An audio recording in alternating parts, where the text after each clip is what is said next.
Hey guys, welcome back to the channel. This is a story about what if Naruto Rinne Sharingan One Piece. Before I start, please support for more amazing content and do consider subscribing to my channel and share this video with your friends. This is written by PSIONIC 108 and link in description and support writer. Let's start the video. It had been exactly 208 years since the Fourth Great Shinobi War had ended. Naruto, with help from Sasuke, had managed to seal Kagaya. When all had seemed good and dandy, Sasuke had dropped a verbal bomb on them. He had announced his intention to kill all the 5 Kages and bring about his own revolution in the world and bring about his own twisted idea of peace. To do this, he sealed all the free-tailed beasts within Chibaku Tensei, intending to use their power to end infinite Tsukiyomi after he killed Naruto. He demanded Naruto fight him to death. A demand which Naruto complied to happily. They fought for one whole day and night, after which Naruto managed to defeat Sasuke and managed to beat some sense into him. But the battle with Kagaya Otsutsuki had taken much out of Sasuke, and on his deathbed, he asked Naruto to use his eye to end the infinite Tsukiyomi that had been cast. Nearing his death, Sasuke had managed to redeem himself, if only just by an inch. He apologized to Naruto for killing them, but Naruto didn't accept it. How could he? He had his loved ones and expected him to forgive him just because he said a few words.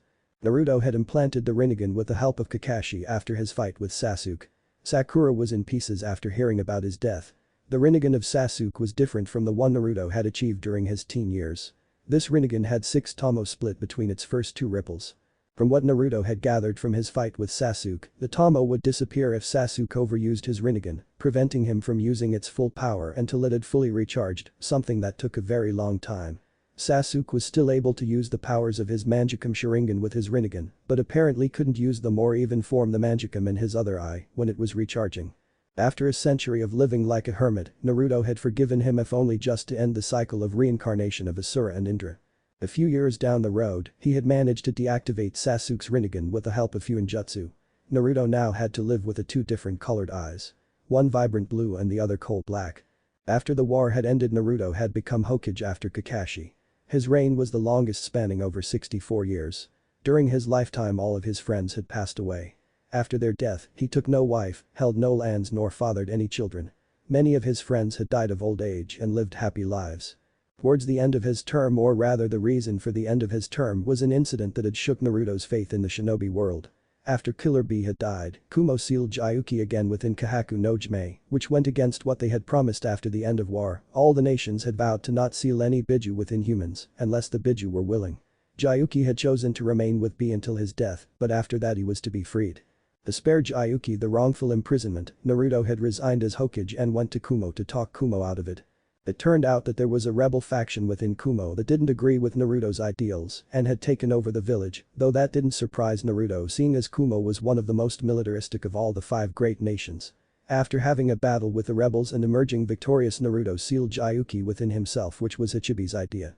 Fearing that the other big and small nations alike would fall to the temptation of power within reach, Naruto, with the permission of the tailed beasts, sealed them within himself temporarily until a permanent solution could be reached. The Jinchuriki of all the tailed beasts living in Konoha raised many protests from other nations, so Naruto chose the life of a wandering hermit, never staying in one place for more than required time. He had, in the vaguest sense of the word, had become immortal, though he was physically only 18 years old. He had gained mastery in Fuinjutsu that was only subpar to his father and his Uzumaki ancestors. He had figured out how to create Hiraishin kunes, but was unable to figure out how to leave seals directly onto people or objects permanently. It was with his Fuinjutsu skills that he had managed to create a dimension seal that allowed him to travel through dimensions, not unlike Kagaya Otsutsuki. He had found one dimension in which there were no humans, only animals and nature. It was a perfect place to let the Bijus roam free. He let all the Bijus out of his body, even Kurama, who reluctantly left him. They all left him a parting gift, and that was their chakra. After making him promise that he would come to them if he needed any help, they all bid him their farewells. He had found that he could travel through dimensions using his Hiraishin Jutsu.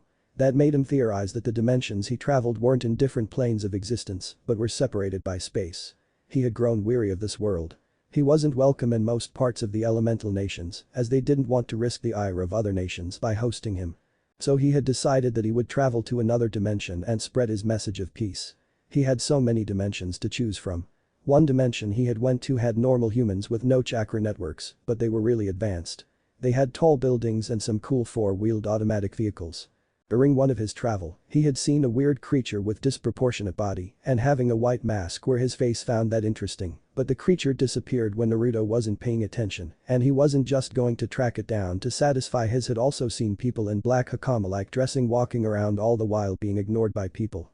They had some strange energy within them, not unlike chakra but not exactly chakra. He didn't choose this world because the world already seemed at peace. The next one was a weird world, their people loved with anthropomorphic animals and some lizard-like giant creatures. But this works already had a savoir from what he had heard. His name was Hercules Satan, and he had saved the world at least twice, so Naruto thought that this world didn't need him. He decided that he would go to the world he had accidentally visited at first, when he had first developed this technique 20 years ago. Flashback. Naruto had just finished drawing his latest seal. The seal had been inspired by Kagaya's Yamatsu Hirasaka technique that allowed her to open rifts in space.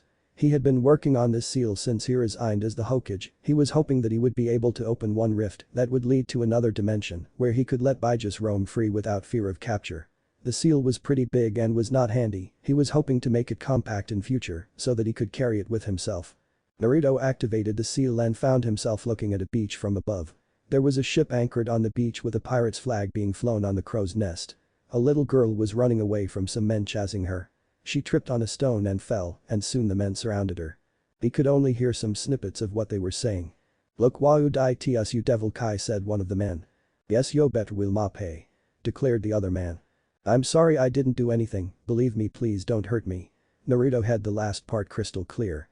This kid was in danger and he would be damned if he let an innocent soul be hurt on his watch. Fueled by emotion, Naruto entered the fray with only one thing on his mind, protect her in his Kurama chakra mode. Naruto instantly knocked out the men without being seen. The girl was scared by this flash.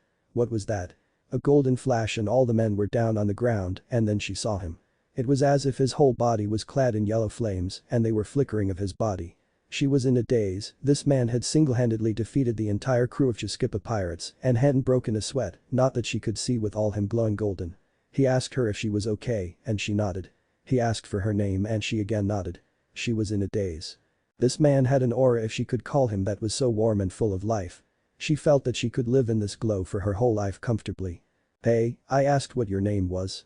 He asked her again, waving his hands in front of her. "Robin Nico Robin." She squeaked, still not sure whether to trust this man. The last time she had trusted a man, Chiskipa, and now he was out for her blood. "I can't stay here any longer, I see the rift closing." "Keep this," he said, handing her a three-pronged stabbing knife of some sort. "My name's Uzumaki Naruto, I don't know if it will work but keep this anyways. Who knows, I might be able to come here again. Now stay safe kid and don't get in any trouble." He told her as he ruffled her hair. And just like that Naruto went back to his world before the rift closed. Flashback end. He had after a month managed to figure out how to use Hirashin to travel to different dimensions, or rather different dimensions in same space. He remembered the second and the last time he had seen her, and then his visits had ended abruptly. He just couldn't sense the kunai anymore. Flashback. He had been still researching on ways to travel through dimensions freely. He could have settled in any one of those dimensions, but he always came back to elemental nations. Because that was his home, God save him if he didn't visit Shimabachan every once in a while there, plus he had to ensure that peace remained. He decided that he would pay the girl he saved a visit, but first he needed to prepare. He needed at least an hour to locate the Hirashin kunai he had given her. It was a problem and he hadn't gotten around to fixing it yet. After locating her, he teleported to her location. He saw her laughing in the rain and sitting on a rock. There was a dog with her and she was laughing in a weird way. Duresha shishi. Duresha shishi. She was laughing wholeheartedly. This was the first time he had seen her happy. "That's music to my ears, Robin-chan." Looking up, she got embarrassed. She at first didn't recognize him, then realization dawned on her. Same wavy blonde hair and same voice. "Yo, you came?" she exclaimed loudly. "Of course I came, I told you I would figure out how to come here." The dog looked at him in puzzlement, cocking his head to the right. "Is that a new friend you got there?" he asked her while looking playfully at the dog. "Yes, I think. He came here to me asking for food, but I don't have any," she said sadly. Just as she finished saying that, her stomach grumbled loudly. "Well, we can't have that now, can we?" "Wait a second," he said as his hands lit up with blue and red flames. After bringing his hands together, there a basket of onigiri and sushi in his hands. He had used his Banbutsu SMZM no Jutsu, an ability granted to him by the Rinnegan. He could create anything by mixing his yin and yang chakra. Though he was right now only limited to small things like food or weapons. He couldn't create living things yet. He had discovered this ability recently. Whoa, how did you do that? Can you teach it to me? Well, a sage never reveals his secret, and no, I can't teach it to you as it's a technique only exclusive to me, sorry. She looked downtrodden at hearing this, but soon perked up at the prospect of having something to eat. She took the basket from his hand and gave some rice balls to the dog. She started munching down on the food and later realized that there was no salt in the onigiri. Why is there no salt in this? She asked him with a look that made Naruto uncomfortable. Oh crap, sorry, I just learned this technique so you'll have to forgive me for this. Naruto said, rubbing the back of his head sheepishly. So Naruto-san, you said you are a sage, but then why don't you look old and wise? She asked teasingly. Well, I'm older than you think, and hey, did you just call me stupid looking? Naruto asked with mock rage. She laughed again at this. He really liked listening to her laugh. You've got a cute laugh, he said, complimenting her. She blushed at hearing this, and he found that even cuter. Seeing that they were getting wet in the rain, Naruto took her aside near the beach and going through some hand seals, he created a large wooden house. But the house was crooked and seemed unfinished. The jutsu was called Mokuton. Shichika no Jutsu, it created a house using his wood release. Naruto had gained the ability to use Mokuton after he got the Rinnegan. Having Hashirama's chakra in his system was a bonus that allowed him to master the technique to some extent and not be utterly exhausted after using it. He had learned this technique from his Mokuton sensei Yamato. The girl was really shocked to say, was her savior even a human? Or had he eaten some weird devil fruit? Many questions went through her mind. Now you can sleep here without having to worry about getting the cold, he told her. Thank you, Naruto-san. I can't believe you did this just for me. Hey, don't worry about it. Now sleep, I have to go back. Keep the kunai with you so I can come here. You see, the kunai acts as a beacon to my technique which allows me to travel to your location. So don't lose it, okay, because it'll keep you safe. She just nodded happily. Then ruffling her hair once again, Naruto disappeared in a yellow flash. Flashback end. That world seemed to have problems from what he had seen, plus he could use some fun, all the sitting around had made him quite rusty.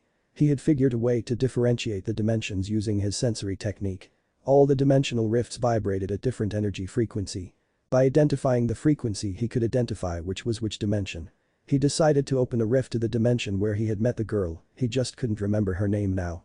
He decided that he would search for her and see if she was safe and also try to spread his message of peace while he was at it. After all, being the child of prophecy meant he had to bring peace to the world he adopted, and that was exactly what he was going to do. Entering the rift, only one thought crossed Naruto's mind.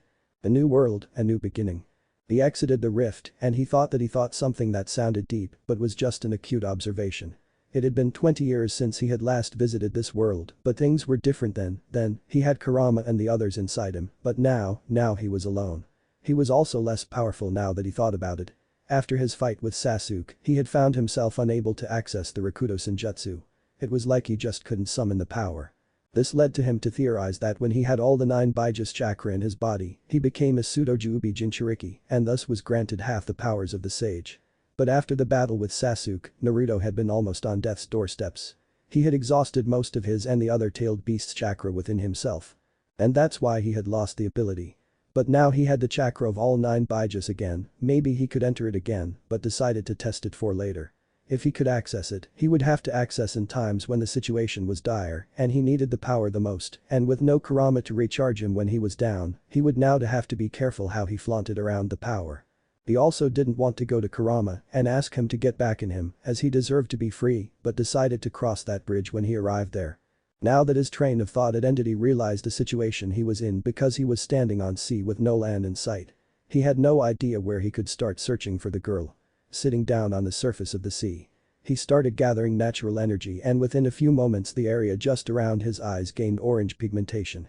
He opened his eyes and they had gained a golden color with horizontal bar-like pupils.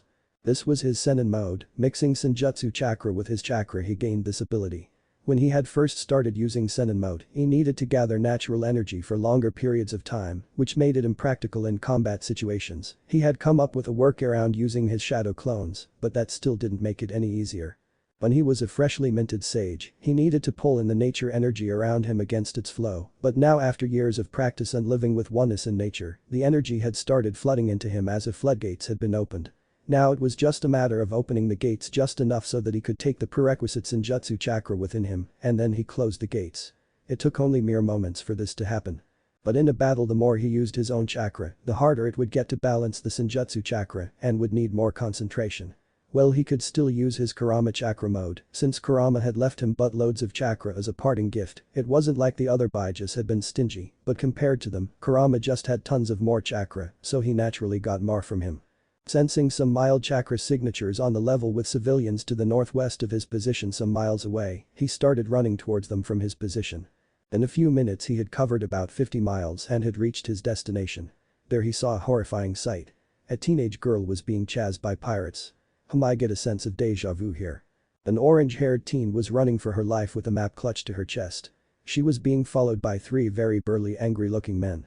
I finally did it, finally got the map to Grand Line. The girl seemingly said to herself between breaths. You bitch, give it back. One of them said. How dare you steal the map of Grand Line from us? Second one bellowed. Damn it, I don't want to be blasted by boss's cannon. The third one screamed. Just as they were closing on her, suddenly a man appeared before them. The man had sunny blonde hair and was wearing an orange overcloak underneath which was a black t-shirt and blue shinobi pants. The girl was looking back at the man who was facing her pursuers and the men were gawking at the speed at which the man appeared. Grown men chasing little girls kind of sends a wrong message, doesn't it? He quipped at the expense of the 3 men. Hey, I'm no little girl. The orange-haired girl told him and then she continued, thank you boss, they almost caught me. She said, trying to involve him in this game of cat and mouse. And then she ran away saying I'll leave the rest to you. Huh? What was that about? Anyways, stop chasing teen girls through a deserted town, it kind of sends a wrong impression. You're her boss, huh? We'll make you pay for your underling's crime. Now, I'm sure we can solve this peacefully. No need for any of you to get hurt.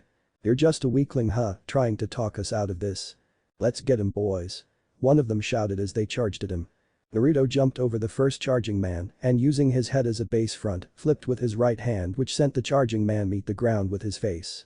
The man got up, his face bleeding courtesy of the rough surface of the ground. The 3 men had things that differentiated them from each other. One had a bandana, the other had stitches across his forehead, and the third had black hair. Yeah, he just had black hair. The bandana guy attacked him with a forward slash of his sword, which Naruto sidestepped and sent a punch across his face which knocked him out. Thus he didn't know how to his own strength after years of no combat. The girl who was watching this from a roof of a nearby house thought to herself, wow, this guy is really strong, huh? The 2 men now became cautious, but Naruto now was getting impatient. I really wanted to settle this without any conflict, but now I'm getting bored of this pointless fight, so I'll end this right now. But that said, just as Naruto was about to knock them out. There was a scream and then something landed on the 2 aggressors knocking them out cold. I'm saved. A voice came from the dust cloud that was created when the thing landed on them. I'm hungry, the voice moaned. The boy came out of the dust cloud patting his clothes all over, he looked to be about the same as the orange-haired girl. You know where I can get some food around here? The boy asked. He was wearing short blue trouser and a sleeveless red vest. He had straw hat on his head which suited him quite nicely. You must forgive me for I am new here, I can't help you out with that matter. Naruto politely told him. Never mind, I'm Monkey D. Luffy, I am going to be the king of pirates. Naruto quickly became wary of this boy, from what he could gather of his previous visits to this world, pirates were bad guys. But this boy didn't have any malice in him that he had started correlating with pirates. Why do you want to be a pirate king? What do you think being a pirate is? Naruto asked, hoping to mine some information regarding his intentions. It's simple really, the one who has the most freedom on the seas is the pirate king, and being a pirate is all about following your dreams no matter what. Naruto was surprised by this answer, so simple yet deep. The orange-haired girl who had ran away then returned. Wow, you are really strong, thanks for helping me out there. What helping you out there, you just sicked them on me and ran away. Naruto said, a little pissed off. Sticking her tongue out and punching her head in a playful manner she said, Don't you tee me? Naruto retorted. Anyways, I'm Nami. Man, you are really strong, want to be my partner? And who's your friend? No, I'm not interested in being a partner to a thief. Yes, I know you stole that map. You shouldn't pick fights with people you can't face. And this is Luffy, he said, reprimanding her with sagely wisdom and while introducing Luffy to her. Hi, I'm Luffy. Do you have anything to eat? Now you 2 younguns mingle while I go look for something else interesting. And he left. What does he mean, younguns? He's basically the same age as us. I'm hungry. Luffy moaned again. Come on, I'll treat you, it's the least she could do for the man who had indirectly knocked out her pursuers. A little while later with Naruto. He had been walking around the town and had found it deserted. Only one he could find was a dog in front of a pet food store. The dog just gave him a curious glance and went back to staring ahead. Thinking of nothing else to do, he went and sat by the dog's side and started stroking his head. The dog had white fur with a long face. Animals' emotions were tricky for him to sense, they were mostly hungry or afraid of him. But this dog was sad and angry. Why such a long face? He snickered at his own joke. I know how you feel, I have no idea how to start my quest or where to look for her. It's been such a long time too, I wonder if she remembers me. He sighed. The dog just gave him a weird look and then started barking as if trying to say something. Hearing the dog barking, a man came out from a nearby street and started walking toward them. Hey, stop pestering Shushu. Get away from him. I'm not pestering him, just talking, and it seems like he is talking with me too, anyways who are you old man? The man had white hair and a weird hairstyle and glasses. He was wearing a makeshift armor. I'm the mayor of this town. He proclaimed proudly. The mayor by yourself huh, I guess you were the only candidate and the only voter, am I right or what? He said proud of his joke. What? No. I was elected by a majority by this town's people. But ever since that dastardly pirate came and ran us out of this town, I'm the only one here now. We are weak, but I refuse to hand over this town to some pirates. I am going to fight for my home. That's the spirit Oji-san. But before you go, tell me the whole story of this town and why the pirates came. Naruto asked, interested to know the story behind the forsaking me of town. I suppose I can tell you that much, a few years ago, a man named Sahel came to this town from an island called Alabasta in Grand Line. He settled down in this town and was a peaceful man, we called him Vicky. Vicky had drawn some maps of some places in Grand Line and how to enter that place. The maps were one of its kind and was the pride of this town. There was supposedly also a treasure map hidden among them. He sighed. It was all our fault really, we shouldn't have paraded it around, but word of this maps reached Buggy, the clown pirate and he came here looking for them. We, after a discussion amongst us, we decided to hand him the maps as the lives of townspeople were more important, but Buggy took this as a sign of weakness and threw us out of our own town. Hawker, my friend and Shushu's owner, was one of the first to protest this and he was beaten by the pirates to be made an example. He died some days later. The reason Shushu stands here is because the shop behind him was Hawker's. He stands guard here day and night to protect his legacy.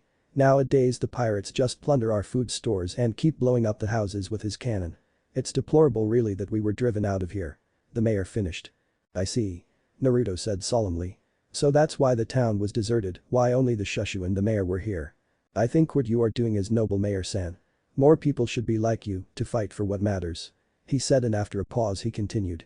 I know, I'll help you in cleaning out the pirates out of this town. First gather the townspeople and announce your intentions to them, I'm sure many will follow you, because after all this is their home, their safe place. Till then I'll scope out the place and wait for you here. The mayor was happy. This young man wanted to help him and had gave him something to think about. He was no fool, he knew if he went alone he would be beaten just like Hawker, but with others with him, then maybe they could have a chance. Bidding him bye, he went towards the outskirts of town to gather forces. Now that he is out of the way, time to teach these pirates a lesson. Patting Shushu's head for one last time he went towards the area where he could feel large number of chakra signatures. 3 were heading this way, 2 of them he recognized, Luffy and Nami. He met them halfway there. The new addition was a green-haired man, he looked about a year older than Naruto. He had 3 swords strapped to his body and a wound on his stomach. He was carrying Luffy, who was tied and left inside a cage. What happened to you guys? And Luffy, why are you in a cage? Captain, who is this guy? The green-haired man asked Luffy, wary of Naruto. Zoro, this is who are you anyways? Luffy asked. Yes, I never got your name. Nami added. I'm Naruto Uzumaki, the Gama Sennin. He said, striking a pose. Was all they said with a sweat drop forming on the back of their heads. Never mind me, what happened to you guys? He asked them again. The big red nose did this. The now named Zoro told him. Who? Naruto asked, perplexed. Buggy the clown, we are running away from him. Nami answered. Hey. You are running away, I'm just retreating for a while. Zoro told Nami, to which Luffy agreed by nodding him.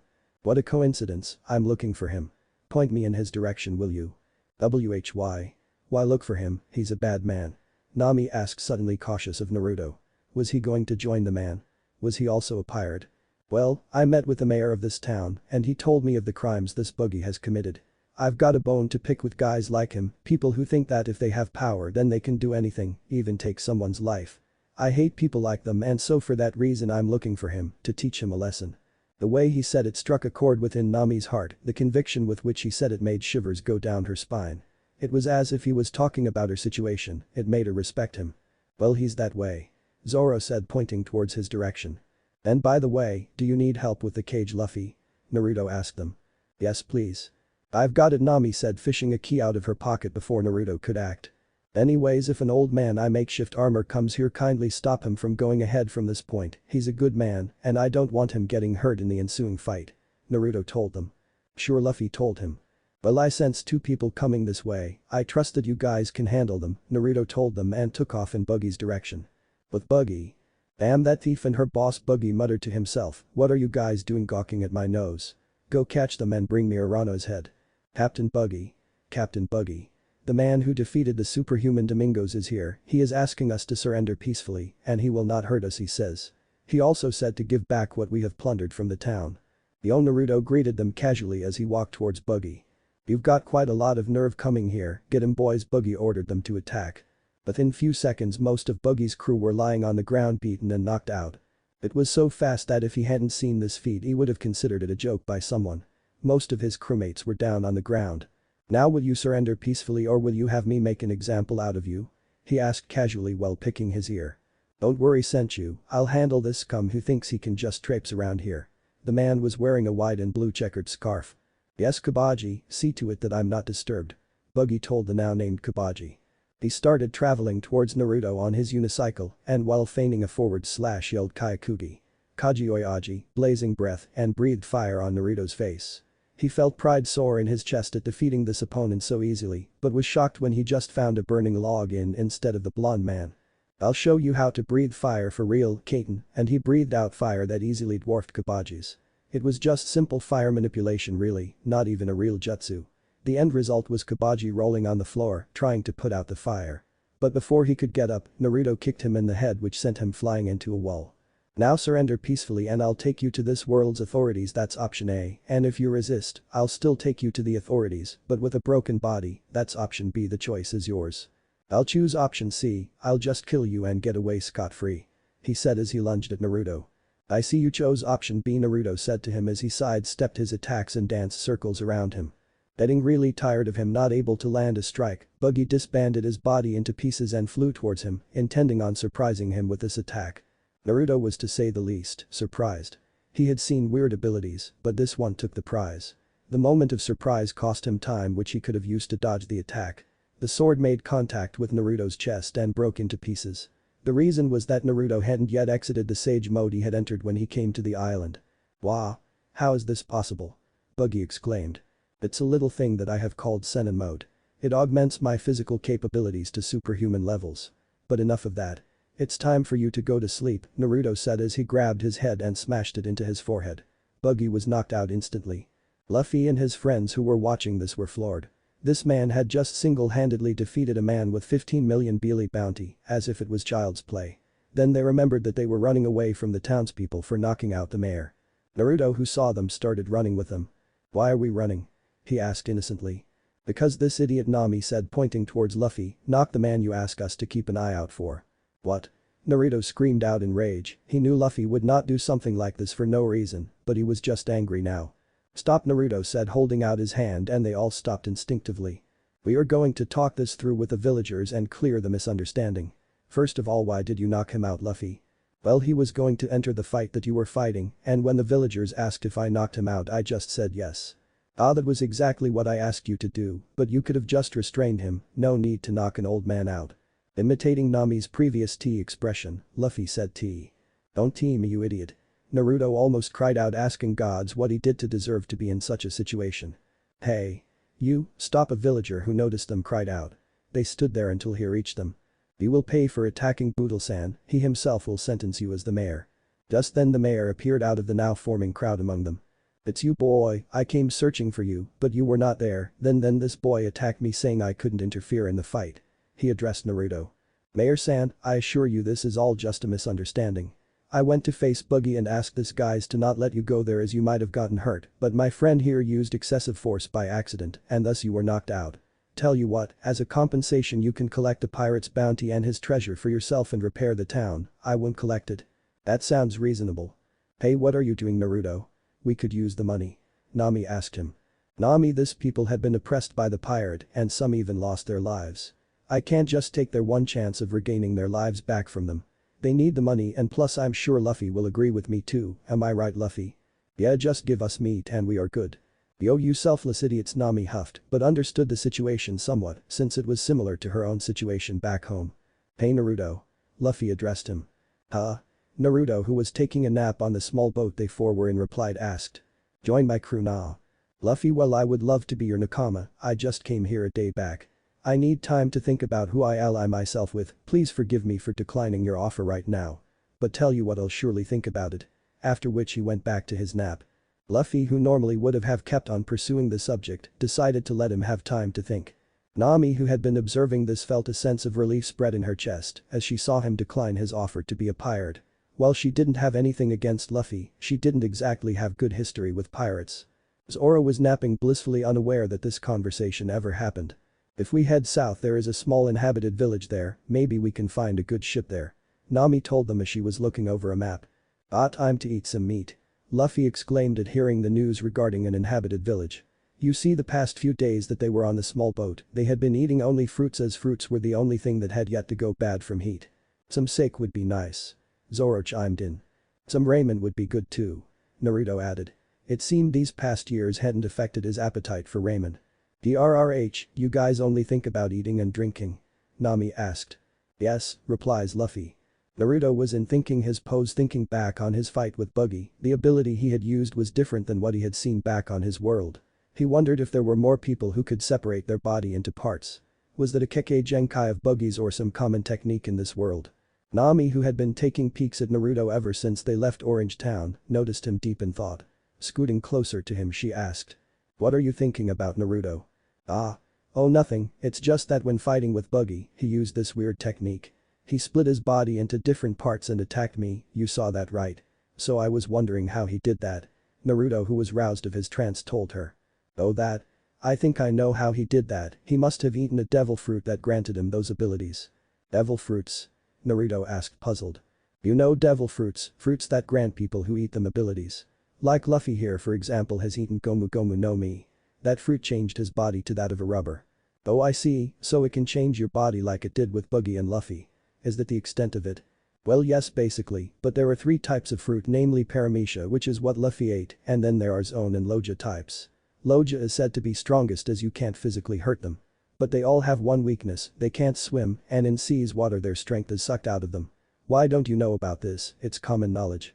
Were you living under a rock or something? Something like that, he mumbled. Land ahoy, Zoro shouted as he saw a silhouette of an island forming on the horizon. Finally, now I can get some meat. Ignoring Luffy, Naruto asked her, so do these fruits grow on a tree? And no, not that I know of, even though the knowledge of fruits' powers is common, their origins are shrouded in mystery. Nami told him as she placed a stray strand of hair behind her ear. Soon they landed and docked the ship. The way to the village was cut between 2 opposing slopes of land that were at greater height than the road. Carrying out his usual routine when in a new place, Naruto spread his sensory awareness around. He sensed about 4 people hiding in the bushes, though they were no threat as they were just children and 1 teen, nothing he couldn't handle. Zoro, who was yawning, suddenly stiffened and placed his right hand on the sword. Careful, someone's here. Just as he said, a number of projectiles were shot at Luffy's feet, which made him hop from one leg to other to dodge. It was quite comical to see. Fear me, for I am the captain of pirates who conquered this village. A voice called out from atop one of the small cliff there. Everyone praise me and call me Captain Usopp. The voice belonged to one boy, he was scrawny and was wearing brown overall with no shirt, a white sash at his hip and a yellow bag at his side. Though his most defining feature was his longer than normal nose. As he finished his proclamation, a number of pirate flags popped out of bushes. If you enter here you will have to face my 80 million men who will crush you like a bug. An expression of amazement and wonder spread across Naruto and Luffy's face respectively at hearing this. Luffy because he really believed that there were 80 million men there, and Naruto because he was impressed by the blatant lie the kid had just told them. 80 million? Luffy cried out in amazement. Boy idiot, that's a lie, obviously, Zoro told him. What? A lie? Luffy sounded crestfallen. Shit, he caught me, the long-nosed boy said to himself loudly. I might not have millions of men at my command, but I have strong companions, he boasted. All 3 of them? Nami asked slyly. Shit, we are caught. I can't do this. "I don't wanna die," said three different voices, and out of bushes came three little children and they scurried off towards the village. "Shit," said the long-nosed boy, and then suddenly he whipped out a slingshot out of his bag and aimed it at Luffy. "I might just be attacking with pachinko, but my skill with it is better than pistol." Adjusting his straw hat, eyes hidden by its shadow, Luffy said, "Now that you mention pistols." He looked up straight at the boy and stated, "Bet your life on it, it's not a tool to scare people." And just like that, all the determination the boy had disappeared, his legs started quivering and his ammo pachinko fell to the ground. "As I thought, real pirates are a different thing," the boy again loudly said to himself. At hearing this, Luffy and Zoro started laughing. "I just repeated what my idol Shanks once said." "Sh Shanks, you say, you know that great pirate?" The boy asked Luffy, a sense of wonder spreading across his face. "Yassop, isn't it your father's name?" The boy was shocked to say the least, and in his shock, lost his footing on the cliff and fell down comically. "How do you know my father?" the boy asked Luffy curiously. "I met him when he was with Shanks, I believe he still is." "Your father is the best marksman I've ever seen," Luffy told him. I see," the boy said, unable to contain his excitement. "Not to intrude on this emotional moment, but can we get to eat and talk? I'm hungry, you know." Naruto, who was observing this silently, broke his silence. "Ah yes, meat," Luffy agreed. "And that's why I know about you, your father never stopped once he started talking about you." After Luffy had recounted his story regarding Yassop, Usopp was extremely happy at hearing that his father was really a great pirate. Nami broached the subject regarding their need for a ship, but Usopp said that they were just a small village. Then when Zoro pointed out the large expensive-looking mansion and whether or not if they could finance them, Usopp suddenly got mum about it. Then, citing that he remembered something important, he left, asking them to order anything as he knew the owner of the shop pretty well. "Well, that could have gone better," Naruto said, patting his stomach. He had devoured 15 bowls of ramen. It was safe to say that Naruto loved ramen as much as Luffy loved meat. Just then there was a chime at the door and the three kids that had ran away appeared with short wooden swords in their hands. "What have you done with Captain Usopp?" a boy with green pepper-like hairstyle asked. "Ah. That was some good meat," Luffy said, rubbing his gut. "You don't tell me that Captain Usopp was." Zoro, not missing the chance to mess with the kids, said with an evil glint in his eyes, "Your captain was eaten." "Onibaba," they said, pointing at Nami, who a second ago was enjoying the show. Naruto, who heard this, burst out laughing. "Oh, Onibaba," he said, holding his stomach. After hearing Naruto laugh at the name, she blushed and started cursing Luffy and Zoro. The kids were looking at them in abject horror. Seeing this, Naruto tried to calm them down. "Settle down, kids, your friend just remembered some important stuff to do and went away just a while ago. You can still find him, but if you would be so kind, I believe my friends have some questions for you." Hearing this, they relaxed visibly. "Okay, that's good, because otherwise we would have beaten you," the boy with the orange cap bandana said with false bravado. "Well, first if all your names would be nice," Nami said. "Oh, that's an easy one, I'm Tamanegi," the boy with the glasses said, and then pointing at the boy with orange and bandana, "He's Ninjan, and that's Paimon." And after that they answered many of their questions regarding the village and where they could get a big ship. The kids told them about the mansion and its owner's history. Turned out the now owner of the mansion was a young sickly girl named Kaya. 3 years back her parents had died in an accident and she had been orphaned, but all was not sad as she found faithful servant and friend in her butler Clahater. He was her ever since her father took him in from the streets. It turned out to cheer her up, Usopp would tell her outrageous lies about his supposed adventures and he was very protective of Kaya, and that might have been the reason why he was mum about the mansion and its people. It was then that Luffy decided that they should ask her for a ship. So they went to the mansion led by the 3 Usopp pirates. There were guards at the gate, so Luffy had a bright idea, which was actually a stupid one, but they went along with it nevertheless. Luffy stretched his arms, grabbing the fence and creating a slingshot, and then asked everybody to grab him.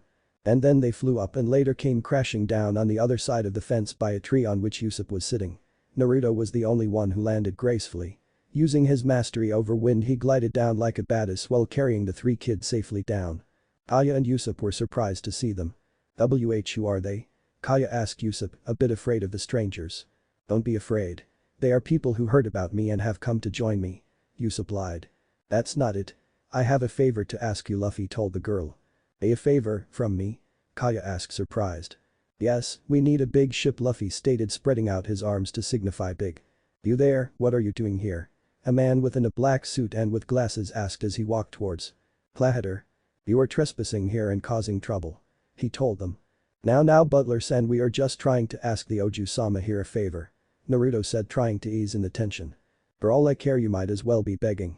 He said to Naruto, and then to Kaya he said, "Kaya-sama, how many times have I told you not to associate with this kind of filth? He is the town's troublemaker. He lies to you, Kaya-sama. His father is just a low-life pirate who left his mother and him to chase a worthless dream." "Clahitter, cease this at once. Apologize to Usopp-san," Kaya told him. "Why should I, Oju-sama? What I'm saying is the truth. He is just a son of a low-class pirate." "You called my father low-class," Usopp said through gritted teeth. "What, you are actually owning up to the fact that he is your father? At times like this you should just do what you do best. Lie. Just say that he is not your real father or that he is not your birth father." Really angry now, Usopp descended from the tree and was about to charge at Clahitter, but a grip on his shoulder stopped him. Looking back he saw one Naruto Uzumaki staring at him with warm but steely gaze, as if judging him. Under his gaze Usopp faltered and his anger seemed to disappear. "He's not worth it, not right now," Naruto told Usopp. "We're leaving," he told the group. "Yes, leave and don't come back," Clahitter called out. It was evening time and sun was setting, leaving a fire-orange hue across the clouds. After they had left the mansion grounds, Usopp left the group saying he needed to be alone. He was on a cliff sitting on a rock overlooking the sea. Below the cliff was a small rocky expanse of a beach. It was here that Naruto found him sitting alone. He went and sat by his side. "You know why I stopped you?" Naruto broke the silence after a full minute. When no reply came he answered his own question. "Throughout life people will make you mad, disrespect you and treat you bad. Let karma deal with the things they do, because hate in your heart will consume you too. It will make you do things that you wouldn't normally do just because. Don't give them the satisfaction of seeing whether the things they said about you are true. You know in your heart that your father is a great man and many other know it too. Don't let what he said get to you." "I see," Usopp said solemnly. He wasn't still convinced though, because he wanted to sock that butler right across his face. He wanted him to take back what he said, but he saw the truth in what Naruto said. He wouldn't do that because he knew what he said held no ground. What did he know about his dad anyways? Turning, he thanked Naruto and was about to get up, but Naruto held his down and put a hand over his mouth. Usopp was distressed. What was this blonde man going to do him? Then B saw what Naruto was pointing at. Clahitter and a man with dirty blonde hair and wearing a purple coat were walking towards the area below the cliff. "I see you still haven't gotten around to controlling your powers," Clahitter told the man in pink dressing. "I assure you I have them under control." "Then why did I find you sleeping in the middle of the road? You're attracting attention to yourself when I specifically told you not to." "I'm sorry, won't happen again," the weird man said, sounding a bit ashamed. "Django, I must ask you. How are the preparations for the plan going along?" "They are coming along fine, Kuro. By tomorrow morning the Oju-sama will be dead and you'll be living like a king," Django told him. "For me to live like a king you must first hypnotize her and make her sign the will giving her inheritance to me and make it look like that an accident killed her." "Okay, Kuro. And raise this village to the ground, let them know the might of Kuro pirates." Usopp sucked in a breath through gritted teeth. These men were going to kill Kaya. He had to warn her. Naruto had the same thought going through his mind, but he knew she wouldn't believe them. She would trust in Clahitter and not them. They slowly inched away from the cliff and towards the road. "We have to tell her, she has to know what they are planning," Usopp said, wiping the sweat that had formed on his forehead. "Yes we do, but do you truly believe that she will trust you over him? He has been with her for years, taking care of her, being there for her, perfecting his disguise. As it is now he is more trustworthy and loyal that they can't imagine Clahitter betraying them. We have to think this through. All we know is that they are going to attack tomorrow morning from sea, I guess. We have to base our plan around it." "Yeah, that's good. You make a plan while I'll warn the villagers." And with that Usopp took off. It seemed that he was stubborn as an oak tree. Naruto made a clone and made him follow Usopp discreetly while he went back to his friends. He found them sitting by a fence on the side of the road. Zoro was napping like always. Luffy was talking animatedly with the kids and Nami was sitting lost in thought. Naruto greeted them. "Naruto, where were you? You know we were just going to look for you," Nami asked, getting out of her stupor. "Yeah, I was with Usopp. I thought he might need someone to talk to, you know, after his dad was insulted," Naruto told her, walking towards her. He took a seat by her side. "By the way kids, Usopp told me to tell you guys to go home. Your moms were looking for you or something." The kids looked confused. Why would their mother ask Usopp to spread this message? Their mothers hated Usopp and their involvement with him. But they went home nevertheless as it was already getting late. After the kids were out of sight, Naruto spoke up again. "Wake up Zoro, I think all of you need to know this." After Zoro had woken up, Naruto told them what they had overheard. Just as he finished, Usopp came running towards them. He was panting from the exhaustion. It looked like he had been shot at, if the wound on his shoulder was anything to go by. "Guys, I tried, I really did, but no one would believe me. They said if I was as trustworthy as Clahater they would have believed me, but I'm just a town's liar to them. Well, there goes our plan A. Thankfully I had the mind to construct a plan B. We are going to protect the village from the pirates. I'm not going to force you guys to do this. If you're going to help me, do it on your own volition. Naruto told them. It's because every life is precious and these are just innocent villagers whose only crime was to trust in Clahater. I for one am not going to stand by idly as they are slaughtered for one man's ambition. So who with me? Naruto asked. Even though Usopp's legs were quivering in fear, he raised his hand. I know this village doesn't hold me in high regard, but this is the village that I was born in. This is my home, the place where my friends live, the place where Kaya lives, so I am going to protect this place with my life. How can I call myself a brave warrior of sea if I couldn't protect my home? Attaboy, Usopp. You have my strength, Luffy told them. And my sword, Zoro added. And my air wooden staff. Nami said, trying to include herself in the conversation. Alright, I'm proud of you guys for doing this for the village. We may not get the recognition, but we'll sleep better knowing what we did. Naruto told them. But what about Kaya, won't she be in danger now that Clahater is at her home now? I tried warning Kaya, but Mary, another one of her servants, shot me. I've already taken care of that matter. Now I could easily take out the pirates, but you guys need to grow if you are going to be a formidable crew. But first we need to know your skills. I can cut, Zoro said. I can steal, Nami added. I can stretch, Luffy stated. I can hide. Usopp said nonchalantly. Okay, Usopp and Nami-chan aside, only two of you have fighting skills. I know Nami can handle herself against 2-3 pirates with her staff. Usopp, you stay behind and provide long-range support. So there are two places where they can dock their ships. One is the place where we docked and the other on the south side of here. I think we should split up. Luffy and Zoro, you take side while me and Nami will take the north. Usopp, you will go to Kaya's place and keep an eye on the goings there. If anything or anyone gets past us, you will have to take care of them. We'll make sure that it doesn't happen.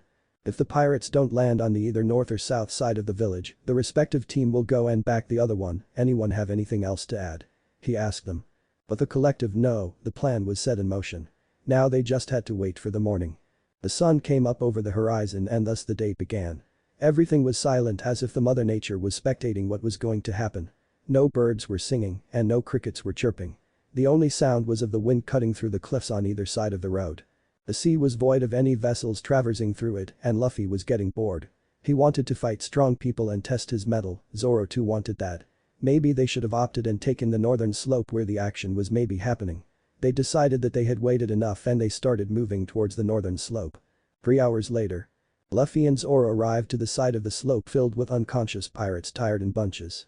Clahater, or Captain Kuro as he was called by his crew, was among them, his face swollen bloody. They had been lost on the way there, with Luffy saying that they should go where it was cold to reach the north slope and Zoro following his captain. At one point, Luffy lost Zoro, so he had to look for him, and by the time they got there, they were 3 hours late and it seemed that the action was over. Naruto was sitting by a tree while Nami was looking for the treasure on the pirate ship. Usopp was sitting with Kaya, who was fussing over his injuries. Yo. Nice of you two to join us here, Naruto quipped. What happened here? Zoro asked impressed. Did you do this alone? Well, Nami-chan helped somewhat. What were you guys doing? Well, Zoro got lost on the way here, so I had to look for him, Luffy said, trying to blame him. Smacking Luffy upside the head, Zoro said, hey, you were the one who was making us lost. Nami, who came back empty-handed, was observing this. Anyways, you should have seen Naruto fight here. His fight with Buggy was nothing compared to this. His speed, oh man, I couldn't even see him. He defeated them within a minute. I didn't even have to do anything. And then when Kuro came and started blitzing from here to there, Naruto just grabbed him out of thin air and punched him so bad that he got knocked out. And then another Naruto came with Kaya and Usopp, but then after talking with our Naruto here, he disappeared in smoke. Nami said, unable to hide her excitement. Sugoi Luffy was amazed at hearing this, while Zoro was impressed to say the least, but they were both confused about the other Naruto part. After the fight, Kaya had asked them to come over the beach by the mansion the next day, to which they complied. They were surprised when she gifted them a Caravel-class ship. Is this really for us? Luffy asked excitedly. Yes, please accept it. Kaya told him. The ship's name is Going Merry, it's a Caravel-class ship. Let me brief you on the working of the ship. First on how to turn it on and adjust the POW. No, you just need to tell me how to operate it, it'll go over these guys' heads anyways. Hey. You calling me stupid, Nami-chan? No, Naruto, I'm calling you an idiot. Nami said, sticking out her tongue playfully. After that, Usopp came to bid them goodbye and said that he was finally ready to commence his journey as a pirate. He said that he would see them soon. But Luffy asked him, why? "You're really slow, aren't you? Now that I'm a pirate we might meet someday out on the sea," Usopp told him matter-of-factly. "What are you talking about? Get on the ship," Zoro just said to him. "We're already nakama," Luffy added. Usopp's eyes started to tear up and a bit of snot came out his nose. I'm the captain," he said, jumping up excitedly. "Hey. I'm the captain," Luffy added, jumping down the ship. Naruto, who was watching this heartfelt moment between the friends, just made a sad smile. Must be nice to have friends. Naruto had been contemplating on what to do ever since he came to this world. Meeting Luffy and his merry band of pirates had served as a good distraction, but that was just temporary. He needed to bring peace to a war-torn world, and he managed that back in his world by the skin of his teeth, a place where he had bonds. Here he was alone, no Kuramas to give him advice and bicker with infamals. He had only few bonds in this world, and one of them was with a little girl he had met 20 years ago. He wanted to sail with Luffy and fight with Zoro and talk with Nami and have fun with Usopp, but his ambition held him back from this. He knew what both Kuramas would have told him: "Live now, you've already done and suffered enough, enjoy this world," but he knew within his heart that he wouldn't be able to do that. He had promised his sensei that he would find a way so that people could live in a world free of conflict, and for better or worse, this was his world now. His home away from home. He needed to do that and he couldn't do that as a pirate. The world saw pirates as a menace, they would never heed his words or follow his teachings. While he liked his new friends, could he forsake the world for them? He knew the old Naruto would do that in a heartbeat, but this one, the one who lived for a century, would weigh pros and cons, and this time the bad outweighed the good. But he wouldn't be Naruto if let his new friends alone for his goal, so he came to a compromise. He would place a seal on them that would let him teleport to them in an instant or vice versa. This would make sure that they were safe because just as they believed him to be their nakama, deep down Naruto too believed them to be his new nakama, plus friendship with future Pirate King would only increase his chances for end of conflict in this world. It was ironic really, his world went through 4 great world wars before they could achieve peace. Very few understood that for peace to be there, you had to understand the way world worked. He needed to know the workings of this world before he attempted anything. He could do that by becoming a part of Marines, but that would restrict his workings, or he could forge his own way. After a lot of contemplation he decided that he would become a wanderer like he was, offering his services to those who deserved it. It was decided then, he would have his own adventure. He would miss Luffy's antics and Zoro and Nami's bickering and Usopp's bold lies. Now he had to break this news to them, they deserved to know, plus he also had to place the seal on them. Outside, Luffy and Usopp were practicing their hand at the cannons, while Nami was in the dining area with him going over maps, and Zoro was napping on one of the chairs. "Hey Nami, we need to talk." "Yeah? You know when we reach the next isla." Boom. There was a sound of cannon firing, and then Luffy's cheers could be heard along with Usopp's. They entered the kitchen area and started talking animatedly with each other loudly. He continued again, "On the next island where there are ships IY." He was interrupted again. This time a crash resounded on the deck of the ship and voice could be heard swearing up and down. They went out to see what that was all about and they saw a tanned man with sunglasses breaking things on the ship and calling them out. Luffy, who saw this, got enraged, stretched his arms and pulled the man into a wall on the ship. That's when Zoro came out and look of recognition spread across his face. "Hey you. Aren't you Johnny? Who dares to call my name with such disrespect? Zoro Nikki. What are you doing here destroying our ship?" "Oh Zoro Nikki, you're a pirate. Well, I became one recently, but that still doesn't answer my question to you." "Zoro Nikki, it's Yusaku. He's dying and I don't know what to do." Johnny broke down. "Oi oi. Settle down, where is he? Get him in here," Zoro said, a bit alarmed. Naruto felt badly for him, losing a friend was a depressing thing. They got the now named Yusaku up on the ship and Johnny started narrating his symptoms. Nami, who came down when they brought him up, was listening intently. She later announced that he had scurvy and that he needed vitamin C rich products to make him better. "You two," she said, pointing at Luffy and Usopp, "go to storeroom and get lemons, many lemons." They brought up a barrel of lemons and started squeezing it into Yusaku's mouth. A minute later Yusaku was up and he and Johnny were dancing and chanting, "He got better. He got better." "You don't get better that quick," Nami shouted at them. "Forgive us for not introducing ourselves. I'm Johnny. And I'm Yusaku. And we are pirate hunters." And after that Yusaku fell down again, his face pale. Yusaku had been laid down in the quarters with the help of Zoro and Naruto. They were in the kitchen eating when Nami reprimanded Luffy for his lack of knowledge on diseases one can suffer on a long sea trip. "Yes, I agree with Nami-chan, you should add someone with proper dietary knowledge to your crew," Luffy Naruto told him. After a moment of silence, Luffy, who was munching on a dry piece of bread, announced his intent to add a sea cook to their crew. Everyone agreed with that decision and then they realized the question hanging over their heads: where would they get a sea cook? Thankfully Johnny came to the rescue saying that he knew a place where they could recruit a cook. The place was Baratie, the Sea's restaurant. It was at this time that Naruto decided to announce his decision. Now that we are all here, I think we need to talk. After we reach the next island, I'm thinking of separating from you guys. I like you guys and think of you as my nakama but what I have a dream and it can't be achieved if I become a pirate. After 5 minutes of silence Luffy spoke. I understand. Luffy was surprisingly civil. Usopp was protesting, and Zoro was the one who told Usopp that when a man has a dream, one shouldn't stop them from reaching for it. This calmed down Usopp a bit. Johnny didn't have anything to add because he had just met the guy. Nami was the one who was hit the hardest, though she hid it under a smile. She felt betrayed. She thought that they had a connection, a bond that was forming ever since he saved her from the superhuman Domingos. Her heart felt constricted for some reason and it hurt, god damn it hurt. She was thinking of telling him her story and was going to ask him for help seeing how strong he was, but now he was leaving. She couldn't ask him that now, he was leaving them, never to come back. She didn't want to burden him with that. She thought he was selfish, focusing on his dream and leaving his friends alone. Now she wasn't even sure if he would have helped her if she asked, after all who was she to him? She excused herself from the meeting and went to her room to vent. The next day it reached the Sea restaurant. As they were nearing it a marine ship came out of nowhere heading in the same direction. A pink-haired man with a scar on his face came out on the deck and was facing them. "I've never seen this flag before," said the man. "Who is your captain?" "I'm Luffy." "I'm Usopp." "The flag was designed just yesterday," Luffy said. "I was the one who designed the flag," Usopp said. He laughed. "What kind of crew is this?" Looking towards Johnny and Yasaku, "I know you guys, don't you claim to be pirate hunters? Looks like you caught some." He laughed at his own joke. Johnny, who was enraged at being made fun of, threw down his wanted posters, aiming it at the marine's face, but the wind brought them back to the ship where they scattered on the floor. Just then a blonde woman in a red party dress came out and hugged his arm. "Full-body-san, let's go eat." "Yes darling, let's." As he was going back he told his marine guards, "This ship is an eyesore, sink it." "Yes sir." The marines responded. They readied their cannons and aimed it at Going Merry. Naruto was going to act, but Luffy beat him to him. He stretched his hands to both ends of the ship and acting as a slingshot was about to redirect the cannonball, but he lost his hold on one end of the ship and the cannonball with its inertia shot towards the Sea restaurant where it broke through the roof. The few chefs came out of the restaurant and dragged Luffy back inside. But Naruto wasn't paying attention to that. He was paying attention at Nami. She was looking intently at the poster of one Arlong. He was a mix between a human and a shark, reminded Naruto of Kisame, what with his blue skin and serrated teeth.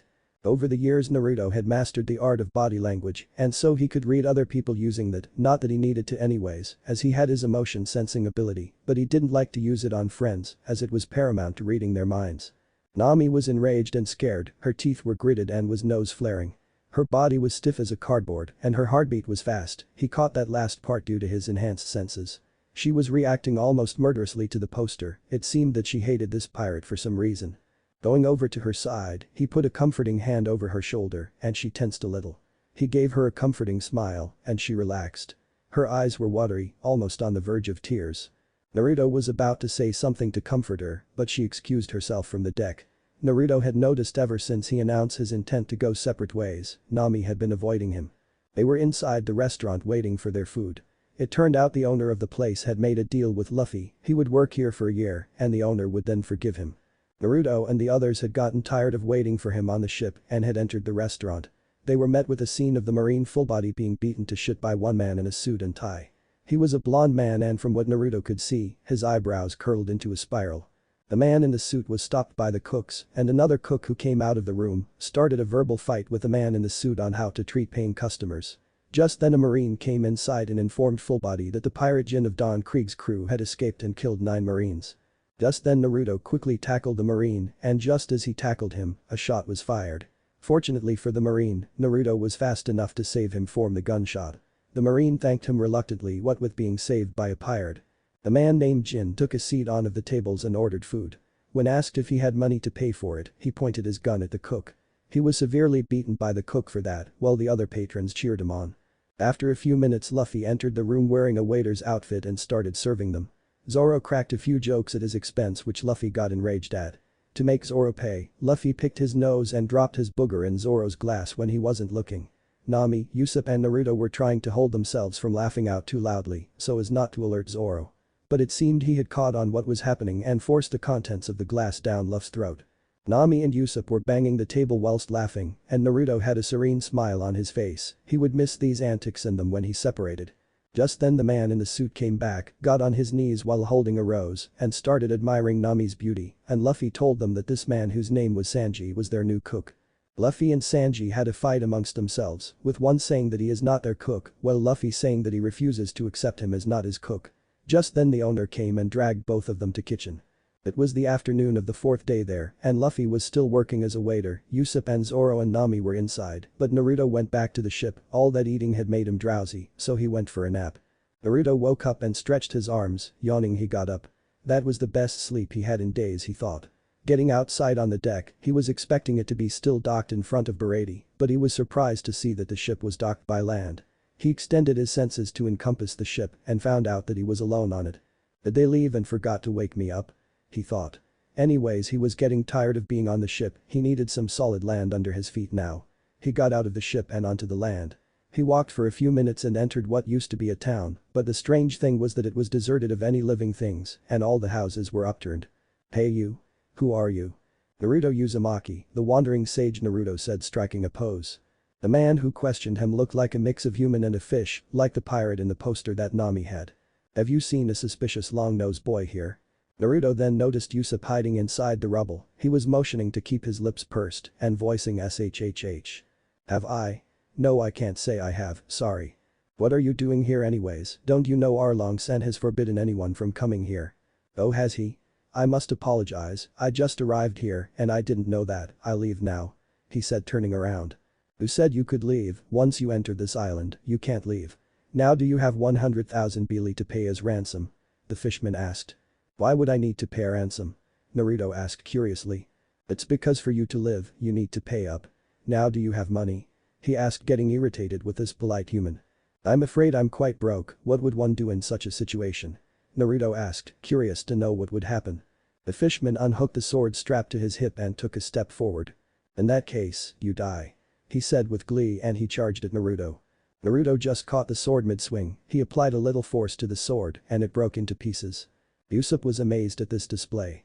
Sure, he had heard about his fight with Kuro from Nami, but this hearing about it and seeing it were two different things. It seemed that Naruto wasn't even trying. Unbeknownst to them, two more people were watching this exchange. The first one was a woman with light blue hair and tanned skin, and the other was a short young boy.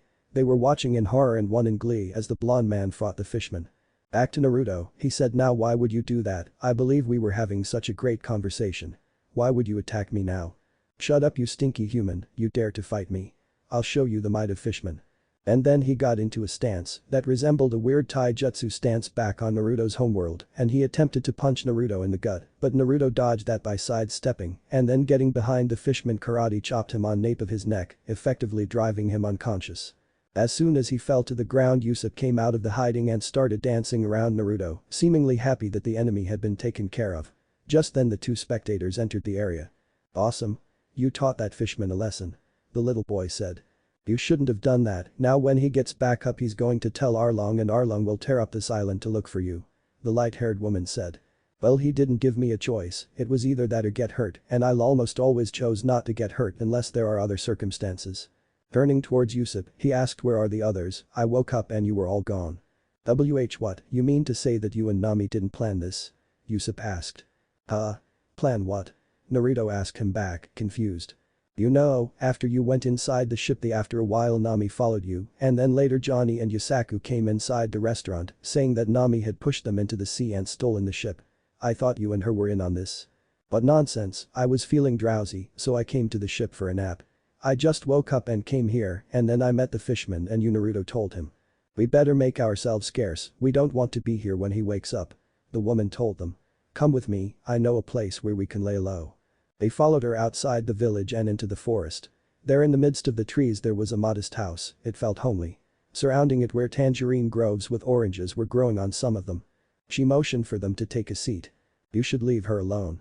Let her do what she wants to. Blue-haired woman said. I'm sorry, who are you exactly and why should we leave Nami-chan alone? I'm sorry I didn't introduce myself, I'm Nijiko, Nami's sister. Well, that answers only one of our questions.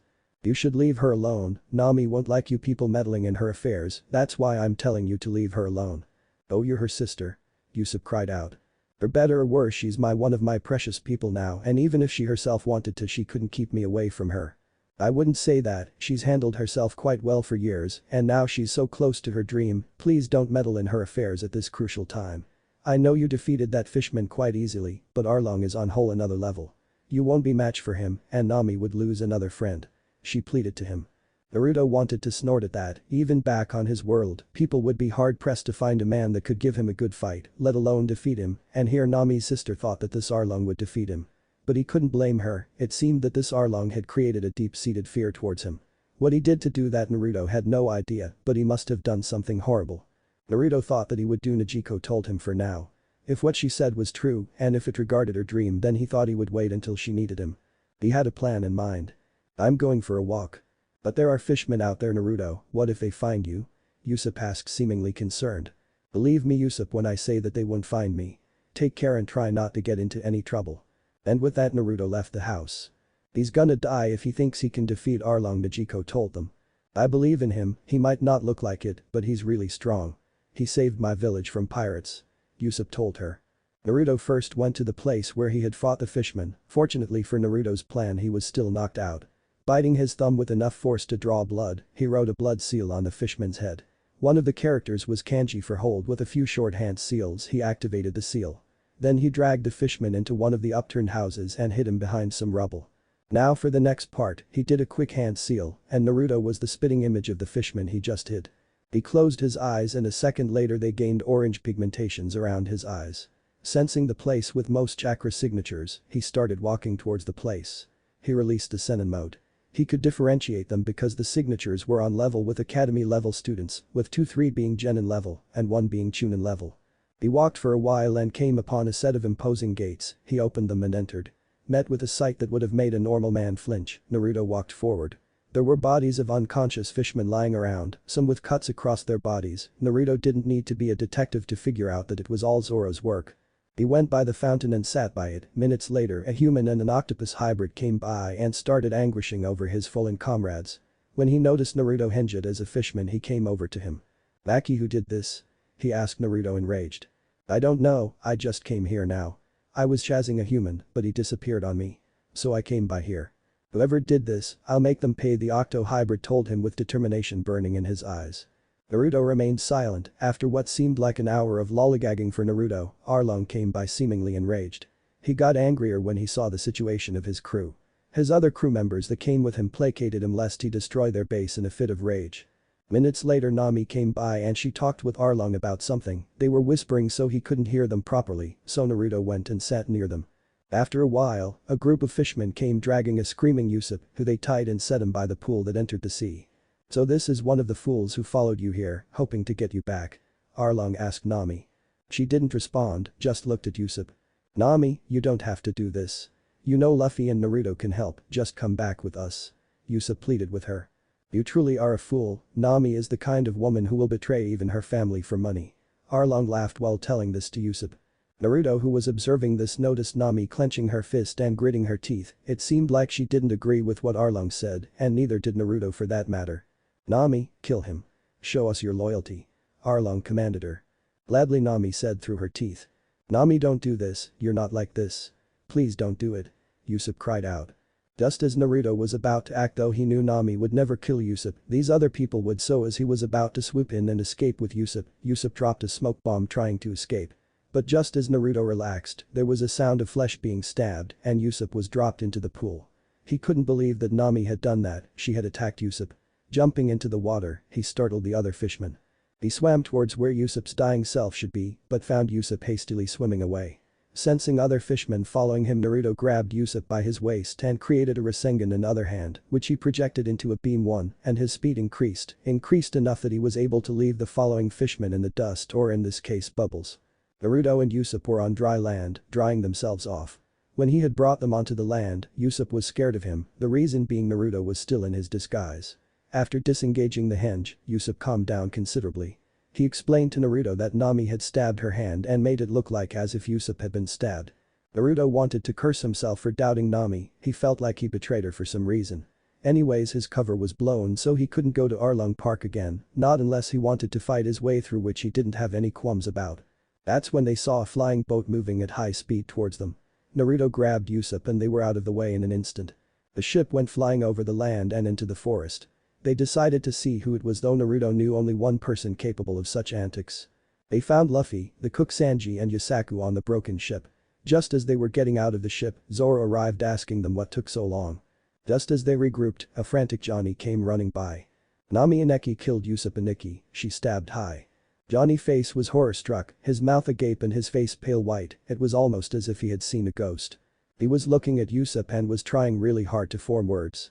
"Oi oi, Usopp is alive," Zoro told Johnny, who was still reeling over from the shock. "You guys should really leave Nami alone," Nezuko called out to them coming out of the forest. "And I already told you that I won't do that," Naruto told her. Sanji's eyes were love-struck and he started proclaiming about her beauty and his love to her. "I'll tell you why she is doing what she is doing, but after that you must go." Luffy and Zoro went away, citing that they didn't find Nami's past interesting. Naruto too wanted to leave, but he needed to know why she was with Arlong. Soon, Nezuko told them about how they were adopted by Belmere and how they lived a happy life until Arlong came. She told them about his demand of 50,000 bili for children and 100,000 bili for adults to live every month. How their mother only had 100,000 bili but chose to sacrifice her life for her children to live freely, and how he murdered her in front of her kids. How he kidnapped Nami after seeing her cartography skills and made her work for him. How Nami made a deal with Arlong that if she gathered 100 million bili she could buy off Kokoyashi village from him. At the end of the story Naruto's blood was boiling, how that man could treat human lives as property, to be sold. How could he make them pay for their own lives? How dare he make Nami's life so miserable? In his whole life, this was the second time Naruto truly hated someone for what they had done. First was Sasuke and now this man, Arlong. He was about to go and make him pay when Nami came by. "You people should just go, don't you realize that I was just acting to get your treasure? Why are you meddling in my affairs? Just leave, I don't want to see your faces anymore. Arlong is coming to kill you so you better go quickly." Nami told them, it was clear to Naruto that she was on the verge of tears. He wanted to hug her, tell her it'll be okay, and comfort her in any way possible. He couldn't bear to see her so vulnerable, but he chose to do nothing. If he meddled in her affairs now, she would just hate him needlessly. He needed her permission to do what he wanted to. She went ahead towards the village after her monologue. He followed her, but when he realized that she was going back home, he stopped. She needed some time alone, he thought. There was a sound of a gunshot and Naruto woke up with a start, he didn't realize that he had drifted into sleep. Birds started scattering from the trees and he could hear villagers rushing towards Nami's house.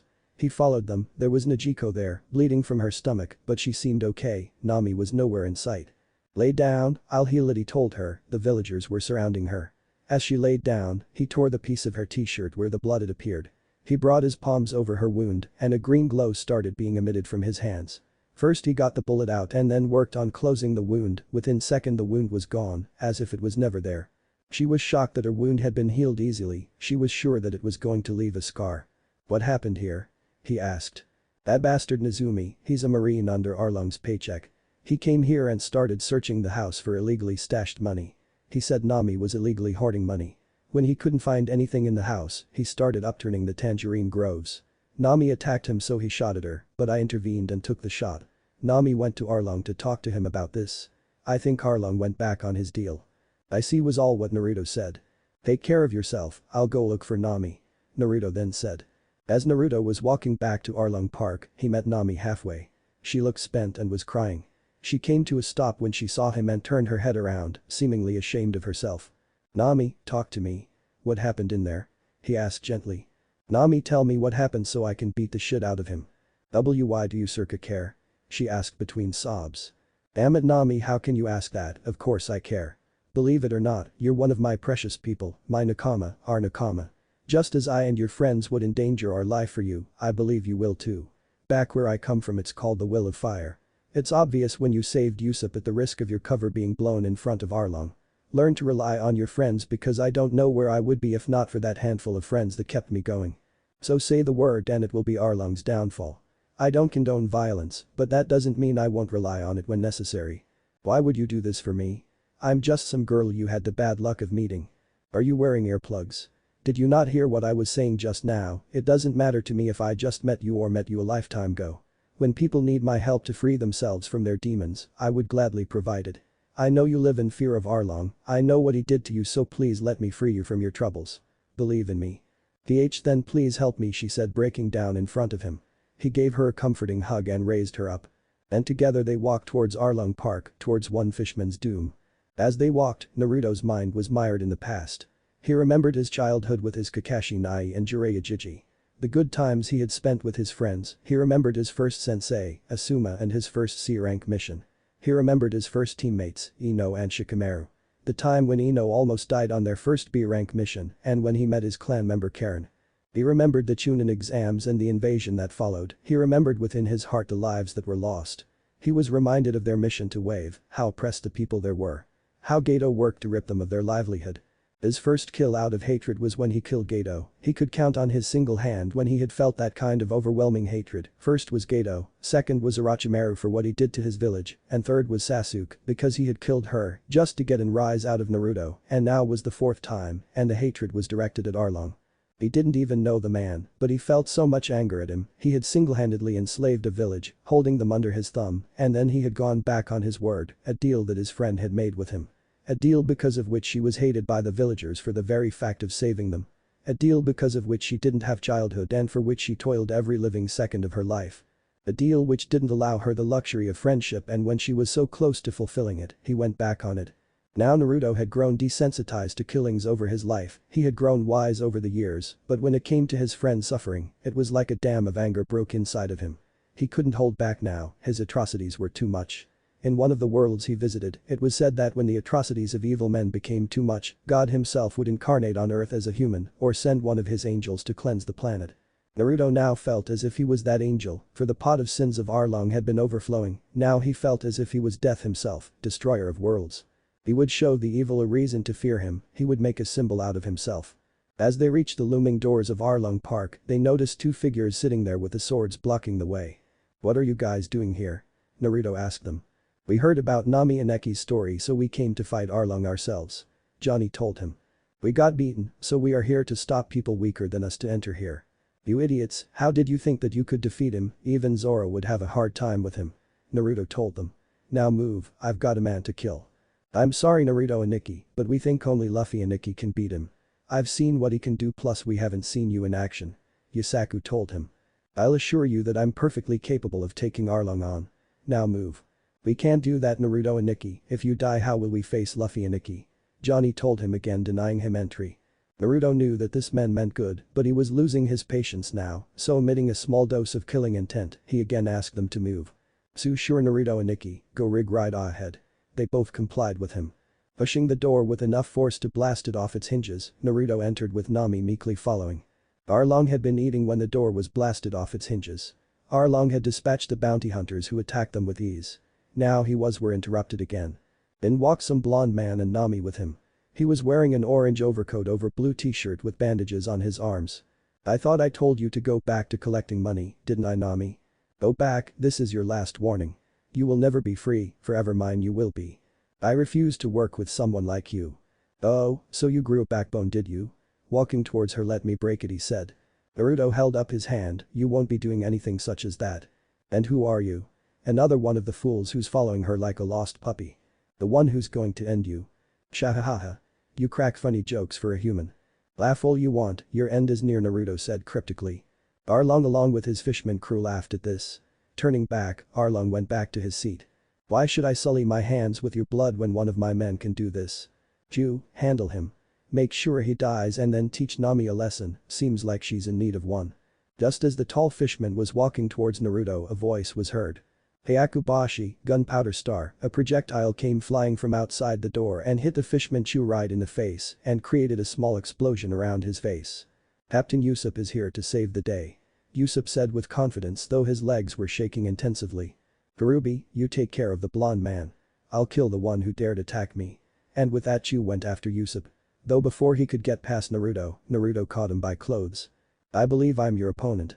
"Oh please, like we need more than one person to deal with you human." "Suit yourself," turning towards Usopp he asked, "Can you take care of him?" Of course, who do you think I am?" Usopp said stuttering. "Okay give him hell Usopp," he said giving Usopp a thumbs up. Usopp hightailed out of there with Chu in pursuit. Naruto faced Kurubi, he looked like a hybrid between human and a stingray.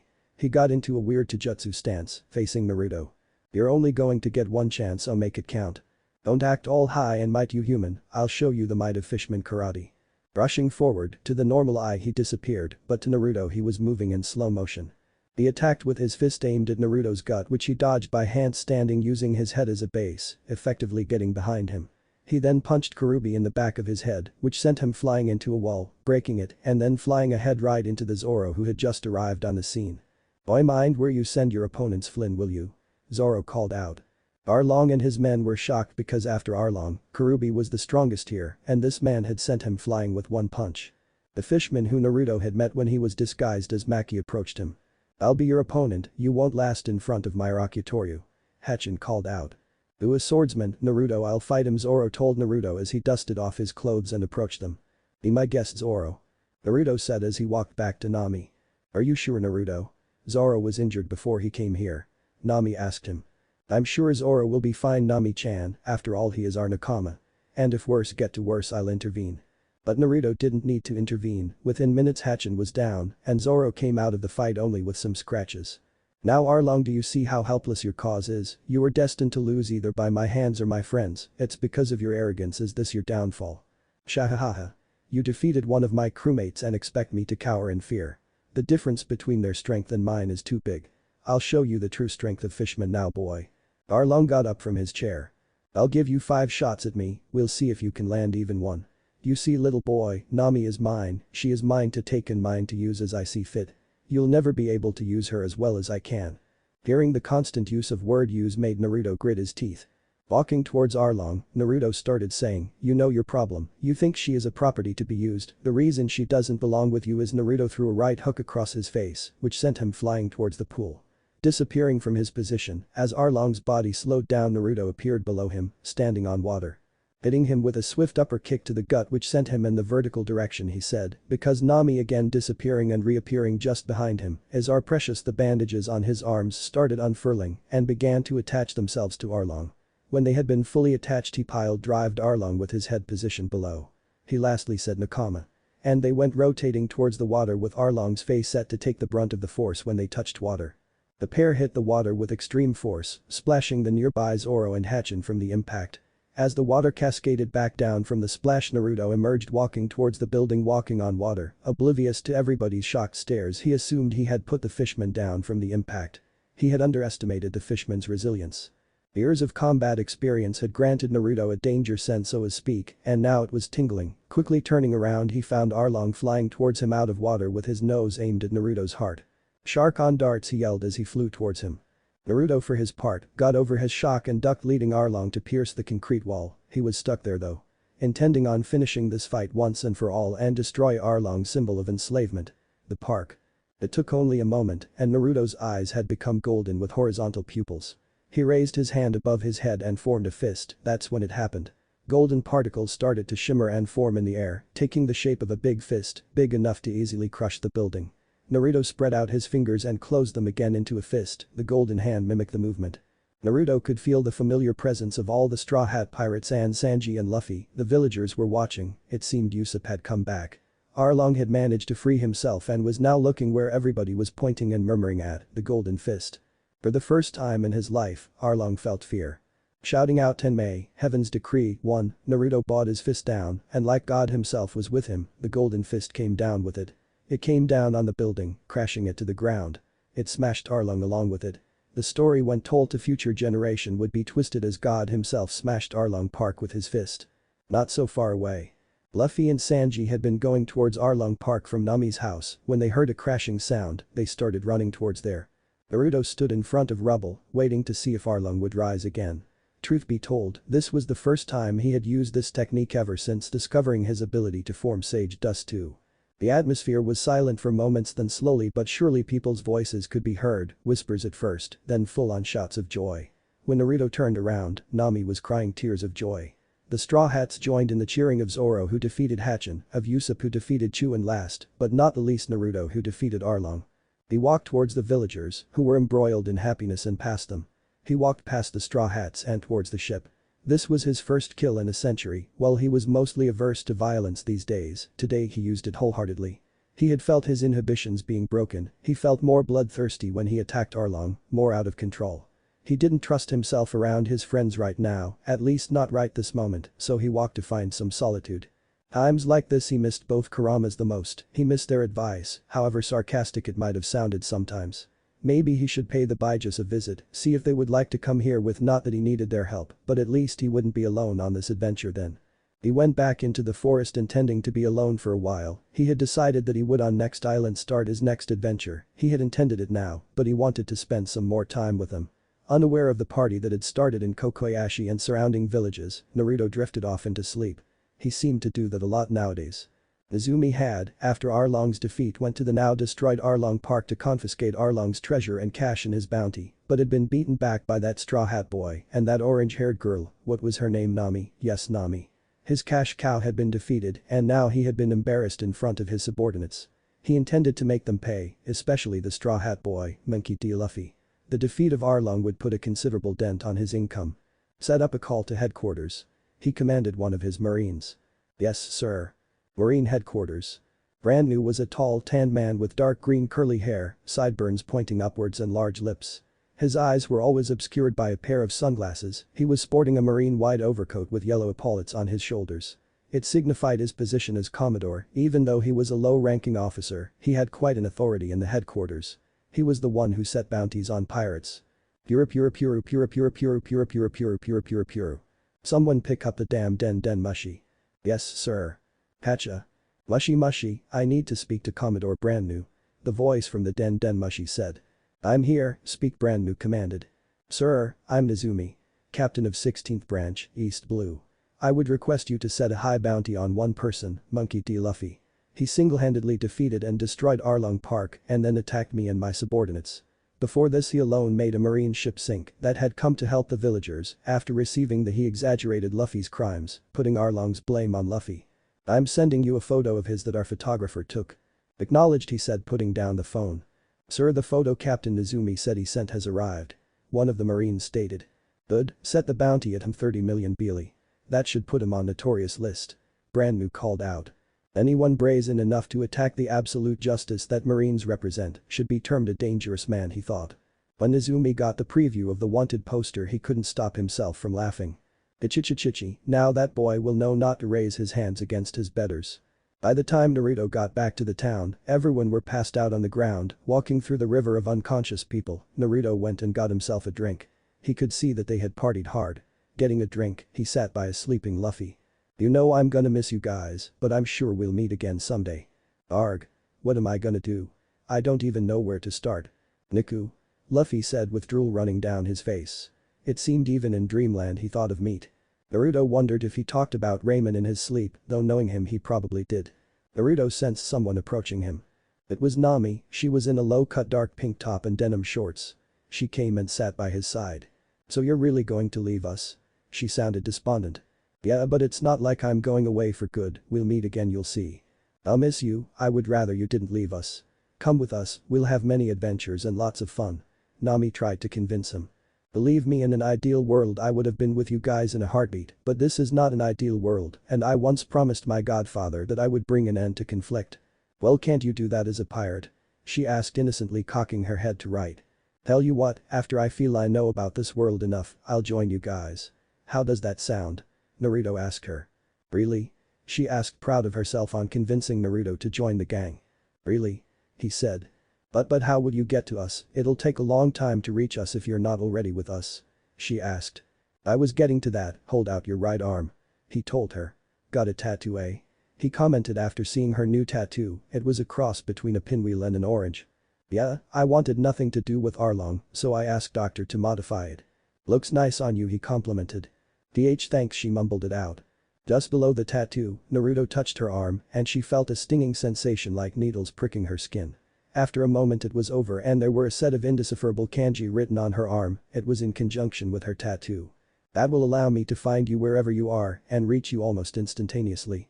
Though it's in a development stage so I can only use it once and then it will disappear. I'll know when you are in danger or distress. So I'll come to your aid when needed, it's a promise of a lifetime. She seemed happy then, leaning over she gave him a kiss on his whisker cheek, leaving him flushing red. Though whether it was because of the sake or because of the kiss, no one would ever know. What was that for? He asked flustered. That was being there when I needed someone the most. And with that she left, swaying her hips, not that Naruto noticed. He was now back to thinking about his goal, he couldn't sleep that night. It was the morning after and most of the people were hungover, sans Zoro, Nami and Naruto. After receiving many thanks from the villagers and several propositions from girls, Naruto and the Mugiwara pirates had boarded the ship. The money that Nami has collected over the years along with Arlong's bounty had been given over to Genzo, the leader of Kokoyashi village, so that he could use the money help rehabilitate the village. Naruto was on the ship, waiting for the others to board it. Once everybody was on the ship they began to bid their goodbyes to the villagers. Everyone trickled inside the dining room after the ship had set sail. Now would be a good time to set sail to Grand Line. Nami said, getting everybody's attention. No, we need to get some meat first and I want to see that place. I agree with Captain Nami Chuan, as the cook of the ship it's my duty to ensure that we are properly stocked. Sanji said. What place are you talking about, Luffy? Naruto asked curiously. The place where he, Gold Roger, was born. Loguetown, Luffy said with unusual seriousness. Oh, that suits my needs too, maybe I'll find a ship to board there. Do you really have to go through? Usopp asked. Yes Usopp, I have to see the world, but as I promised Nami, I will come join you guys once I know enough. He reassured Usopp.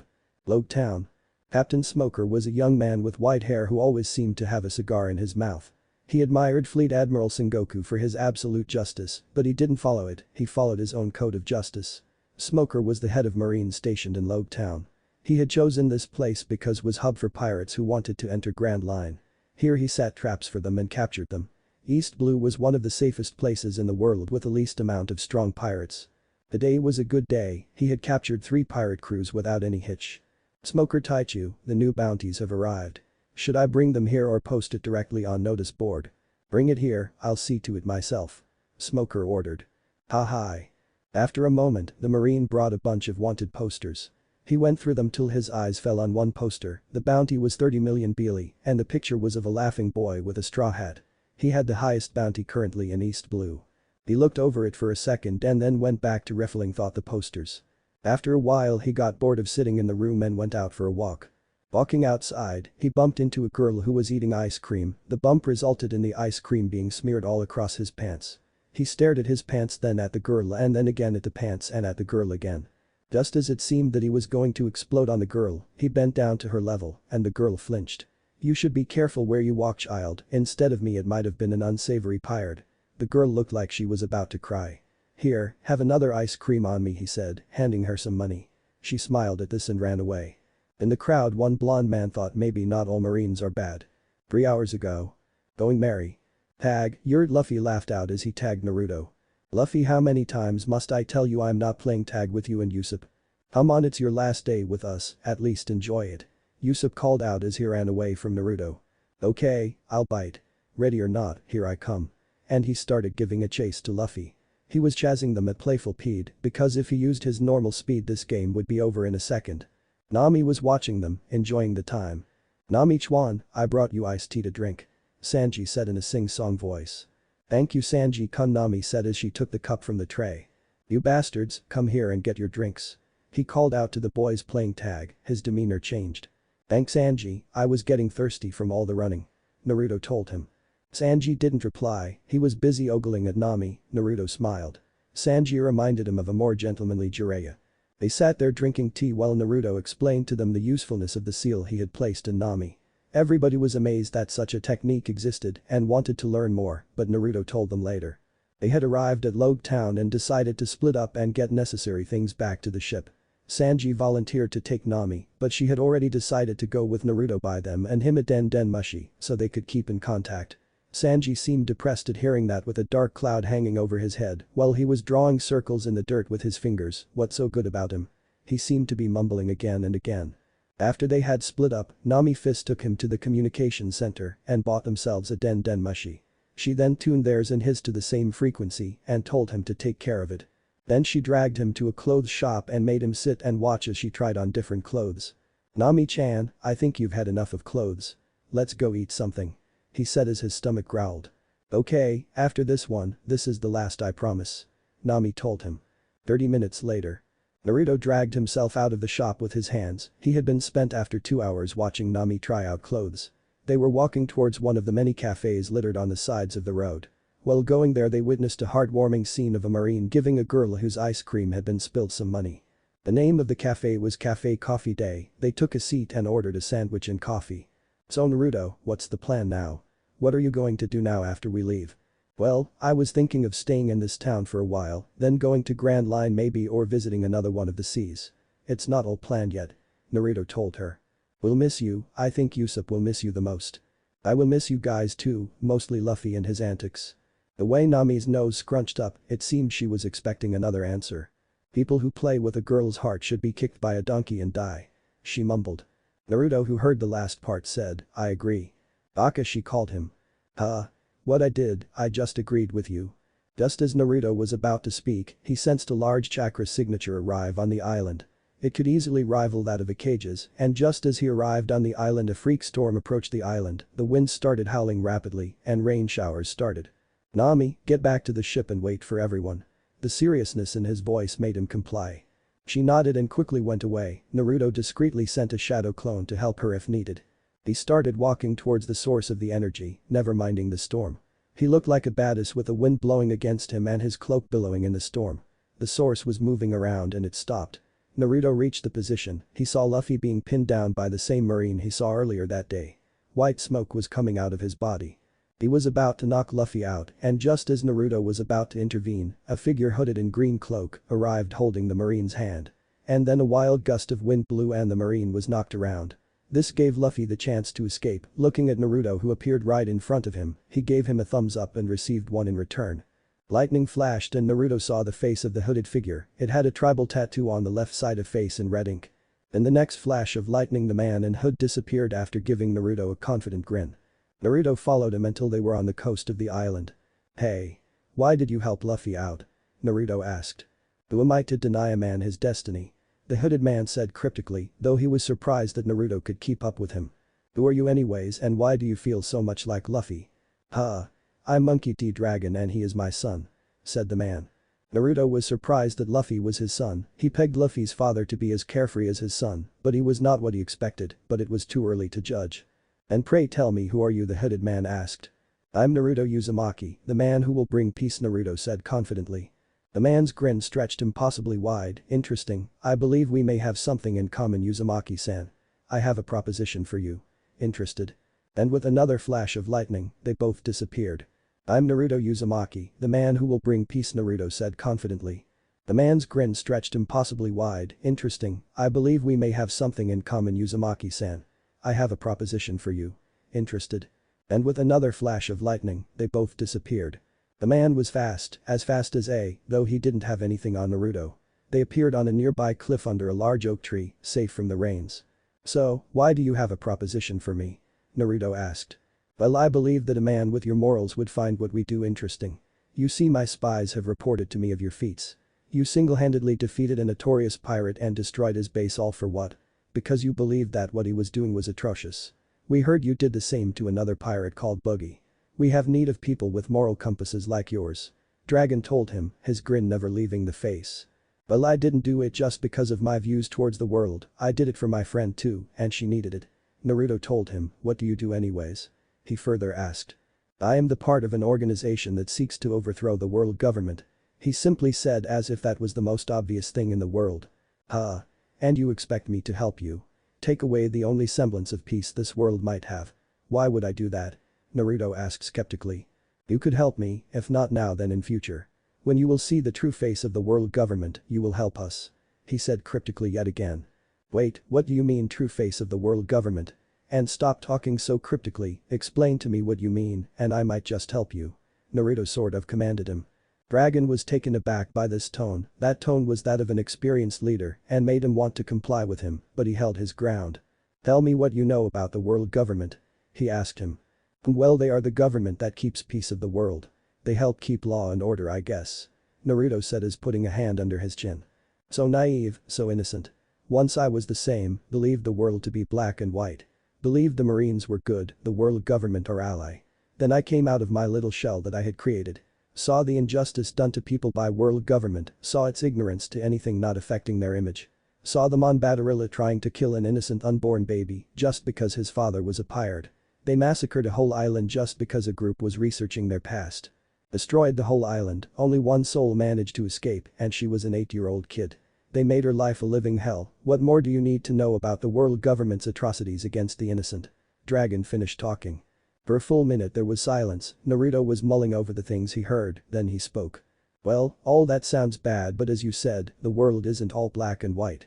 Giving Dragon a stern look he criticized, look, I don't know you. Perhaps you will be correct about the world government being corrupt. But I sense you're no saint either. Continuing he divulged.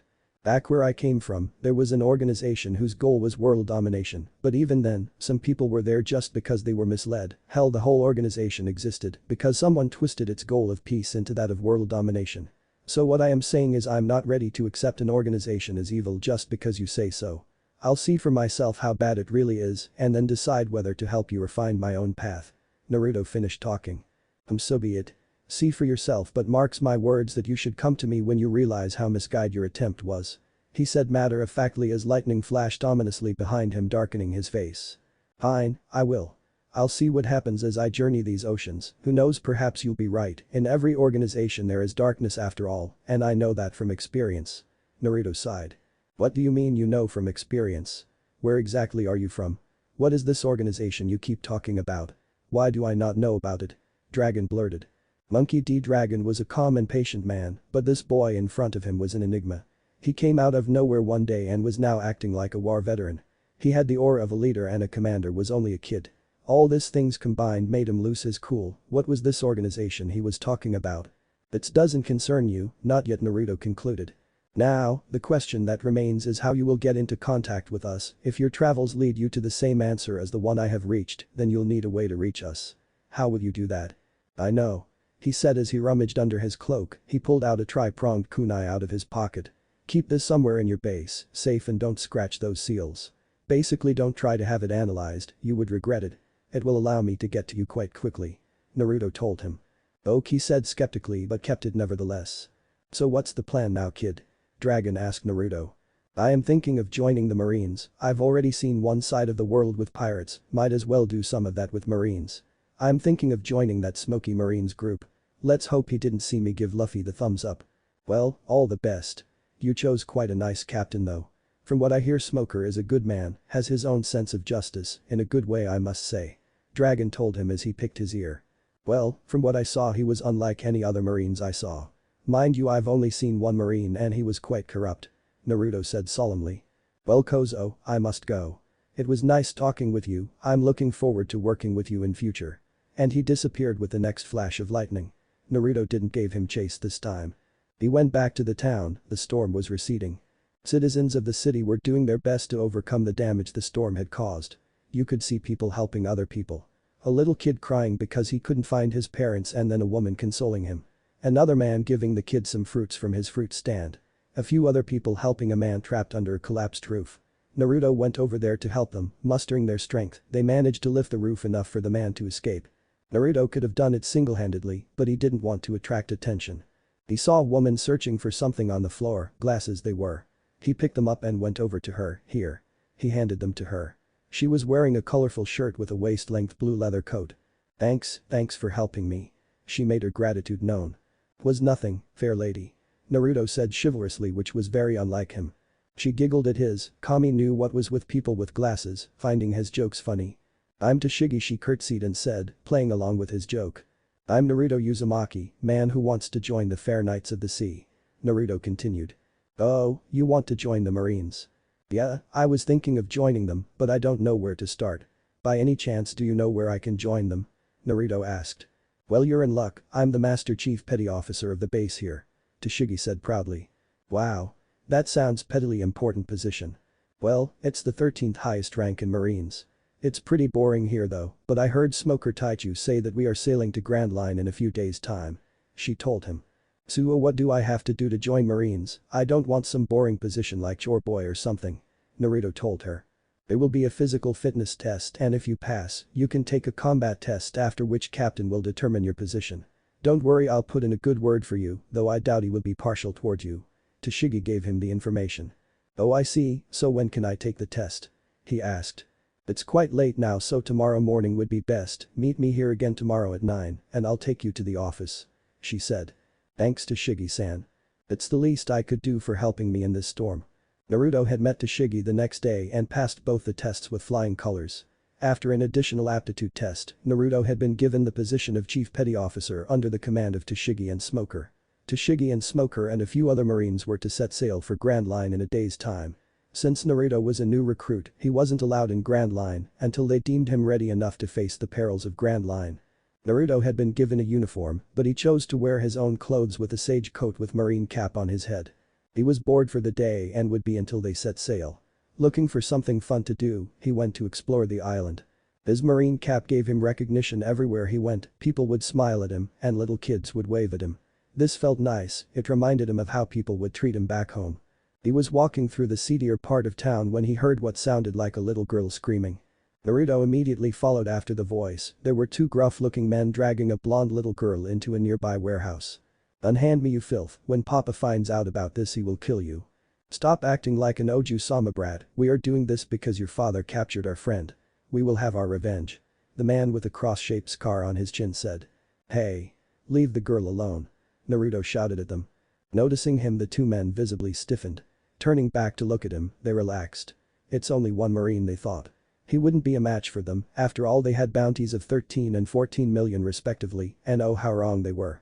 Taking out a knife and placing it against the girl's throat, they warned him, "Marine, don't come any closer. We'll spill her blood if you do." Naruto backed down a little, then the one with blue hair asked the scarred man, "What if he calls for backup? We should deal with him before that." "You're right, deal with him," the scarred man told his partner. "Why should I sully my hands with a measly Marine, you deal with him. I'll take good care of the brat," he said, emphasizing good. Whilst they were fighting amongst them, Naruto had approached them. Within the span of time it took for both of them to blink, they were on the ground, knocked out on the ground courtesy of Naruto's fists meeting their guts with force. The little girl had been on the verge of crying after the pirate pulled out knife was looking at Naruto with amazement. "You okay, little girl?" he asked her. Truth be told, she looked like one of the Oju-samas he had the luck of escorting. She was blonde with blue eyes, she had a dark green ribbon on top of her head and was wearing a light green dress. "What's your name?" Tried asking her to calm her down because she was in hysterics. "Look, I might not look like it, but I'm a Marine, so it's okay to tell me your name." "Ah, Carol, it's Carol," she mumbled. "I want my papa," she demanded from him, taking a 180-degree turn, changing her demeanor. After scratching the back of his head unsurely about regarding what protocol dictated, he decided to look for her papa. Hi, we'll look for your papa, but first let's report these men responsible for kidnapping you back to the base, then we'll look for your papa." "Okay?" Naruto asked gently. "Okay," she agreeing, chirping. He held out his hand to her, which she grabbed, and they walked hand in hand. They almost passed for siblings if not for Naruto's one raven-colored eye. He even got her an ice cream. "So do you have any idea why they kidnapped you?" Naruto inquired. "I don't know, I guess Papa captured their friend and they wanted revenge because of that," she confessed. "Is your dad a Marine too?" Naruto queried. "No, well, Papa was a Marine sniper before, but he left. Now he is a bounty hunter." "What were you doing when they took you?" Naruto asked as he looked around. "I was looking for goggles for Papa, since Papa gave the one I picked for him before to a long-nosed pirate boy." "Oh, by any chance his name was Usopp?" Naruto asked curiously. "Yes. How did you know?" she asked, surprised. "Well, he is my friend, you see." That's when Naruto realized his blunder. He had just admitted that a pirate was his friend. Before he could think of anything, Carol asked. "But aren't you a Marine? How can you be friend with a pirate?" "Well, before I decided to be a Marine, I met them and we had adventures together. So that's how he became my friend. Could you do me a favor? Can you not tell anyone about this? I could probably get in trouble for having a pirate friend," Naruto asked of her. "Sure, you saved me, so that's the least I can do, right?" Carol assured him. As they were walking towards Marine Base, he was spotted by Tashigi. Coming over to them, she spotted Carol and was confused. Why was Naruto holding a kid's hand while she was eating ice cream? "Hey Naruto, who is she?" "Your sister?" Tashigi asked. He laughed and replied, "No, Tashigi-san, she was being kidnapped by pirates and I walked in on them, so I helped her out. By the way, could you send some Marines to get the two pirates I tied up there? They are at the warehouse by East Coast." Sue sure said unsurely, pulling out a mini den mushi from her pocket. She asked some Marines to take care of them. "Where are you taking her, Naruto?" she asked. "Well, now that I've reported those men, I guess I'll help her look for her father," he told her. "Can I help? I just finished my packing for tomorrow's journey," she offered. "Sure, the more the merrier, I guess," he said. As they were walking around, Naruto asked her father's name. Edward, Papa's name is Edward Masterson, she said as she licked her ice cream. Masterson, where have I heard that? She mumbled. You know of her father? Naruto asked. No, but I've heard that name somewhere. It was afternoon now and all of them were famished, so they chose to eat in a nearby cafe. It was the same chain of cafes Naruto and Nami had eaten at. An old lady waitress came by to take their order. Her hair were gray, but she looked beautiful in a mature way. What would be your orders? I'll have 2 sandwiches and a tea. Naruto gave his order. I'll have one of those, she said, pointing at the board cut out for special in-house burger. Carol said politely. I'll have the same, Naruto, but only 1 sandwich. Tashigi ordered. I'll have it here in a moment, the waitress told them as she moved towards the kitchen. So Tashigi-san, aren't you excited about going to Grand Line? Naruto asked her. Yes, I am. I want to go to Wano Kuni. It's the land of swordsmen. I want to see how they live. I'm so excited. She squealed like a little kid in a candy shop. So you're a swordswoman? Naruto asked curiously. Yes, I aim to be the best, and my dream is to collect all the Mido, named swords, from people who would use them for selfish purposes. She fiercely said, determination shining within her eyes. Oh. You have my support then, not many women dream so big nowadays. I too have a friend who aims to be the best swordsman alive. I think you two would hit it off. Naruto told her. Tashigi didn't know how she felt about Naruto now. Well, she was grateful to him for helping her during the storm, she thought of him as a good Samaritan. But now he said he would support her, aside from Smoker Taichu, not many people said that to her. Mostly they looked down upon her for being a swordswoman. Now maybe she could see him as a friend that she won't have time to spend with. As she was going away to Grand Line, she realized. Oh, what's his name? Your swordsman friends, I mean. She asked, curious. Oh, his name is Jekko. Hey, Jekko. He said, successfully saving himself. Safe. Thought Naruto. Here you are. The waitress who had returned with the orders said to them. Thanks. All 3 of them thanked her. Naruto was drinking his tea when the waitress said, such a nice family you are. Most costumers are rude here. Naruto spitted out the tea while Tashigi choked on it. They were drinking, blubbering, and no, we are not a Fami family. Naruto told the waitress while Tashigi nodded feverishly. Oh. She the lady as she held her hand over her mouth, not yet married and already a daughter. My. How scandalous. Ah. Young love. Naruto, who had calmed down again, started blubbering. We're not like that. We are looking for her father, she's lost. He said, hoping she would stop making the situation any worse, while Tashigi once again nervously nodded. I know that's silly, I know Carol. She always comes here with her father and always orders the same. I was just teasing you younguns. She laughed beautifully. Oh. You know her father then? Tashigi perked up. Yes, her father's a pretty big shot bounty hunter, Daddy Masterson. Crap. How could I not connect the dots? She said to herself aloud. Grabbing Carol by her hand, she dragged her out. Naruto quickly paid from his pocket and went after them. He had asked for an advance from the officer in charge because frankly he was broke. Jogging to their side, Naruto asked her what happened to Shigi-chan. Why did you leave in such a hurry? Calling her Chan for the first time. I just remembered where I had her last name before.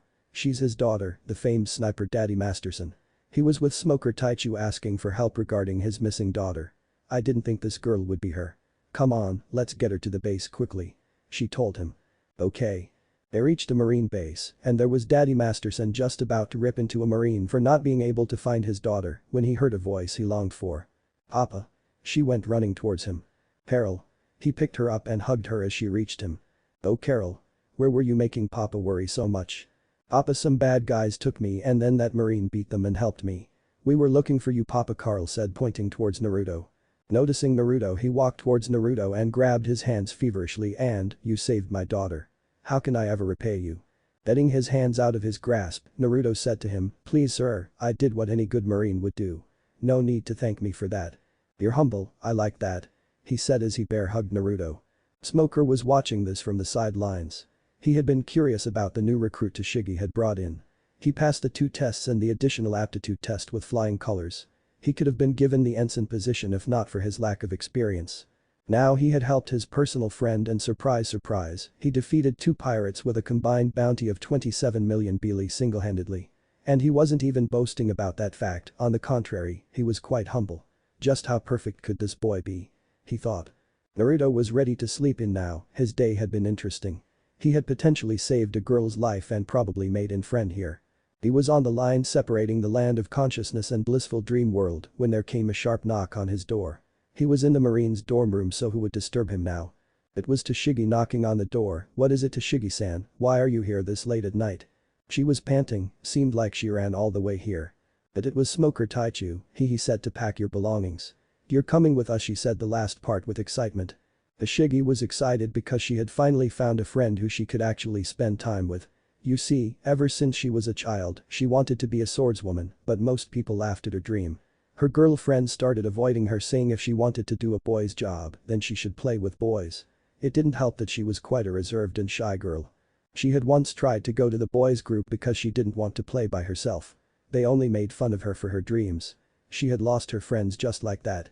Then her father left her mother for a life of piracy, that's why she hated pirates so much. Her only living relative, her mother wanted her to grow up to be good looking so she could get a rich husband, but Tashigi wanted nothing to do with men. She thought all men to be like her father, fickle and fake. She ran away from home and joined the Marine Corps as a chore girl. She was 15 then, almost a woman grown. The lieutenant commander of the base was a kind man. He saw her skill in Kenjutsu when she was practicing with a broom. He offered to teach her some as he was an apprentice swordsman back in the days. From then on she improved by leaps and bounds. After 2 years of training, she was noticed by Smoker, who took her on as his protege. There, her view towards men changed drastically. Men didn't laugh at her dreams, though if that was because of her skills or Smoker, she didn't know, but she liked to believe it was because of her skills. Though people still laughed at her behind her back for being clumsy, they didn't dare say anything to her face because of fear of Smoker Taichu. They didn't befriend her because they feared Smoker, so she lived mostly alone here. With no one to listen to her aside from Smoker Taichu, and he wasn't too keen on everyday talks with her either.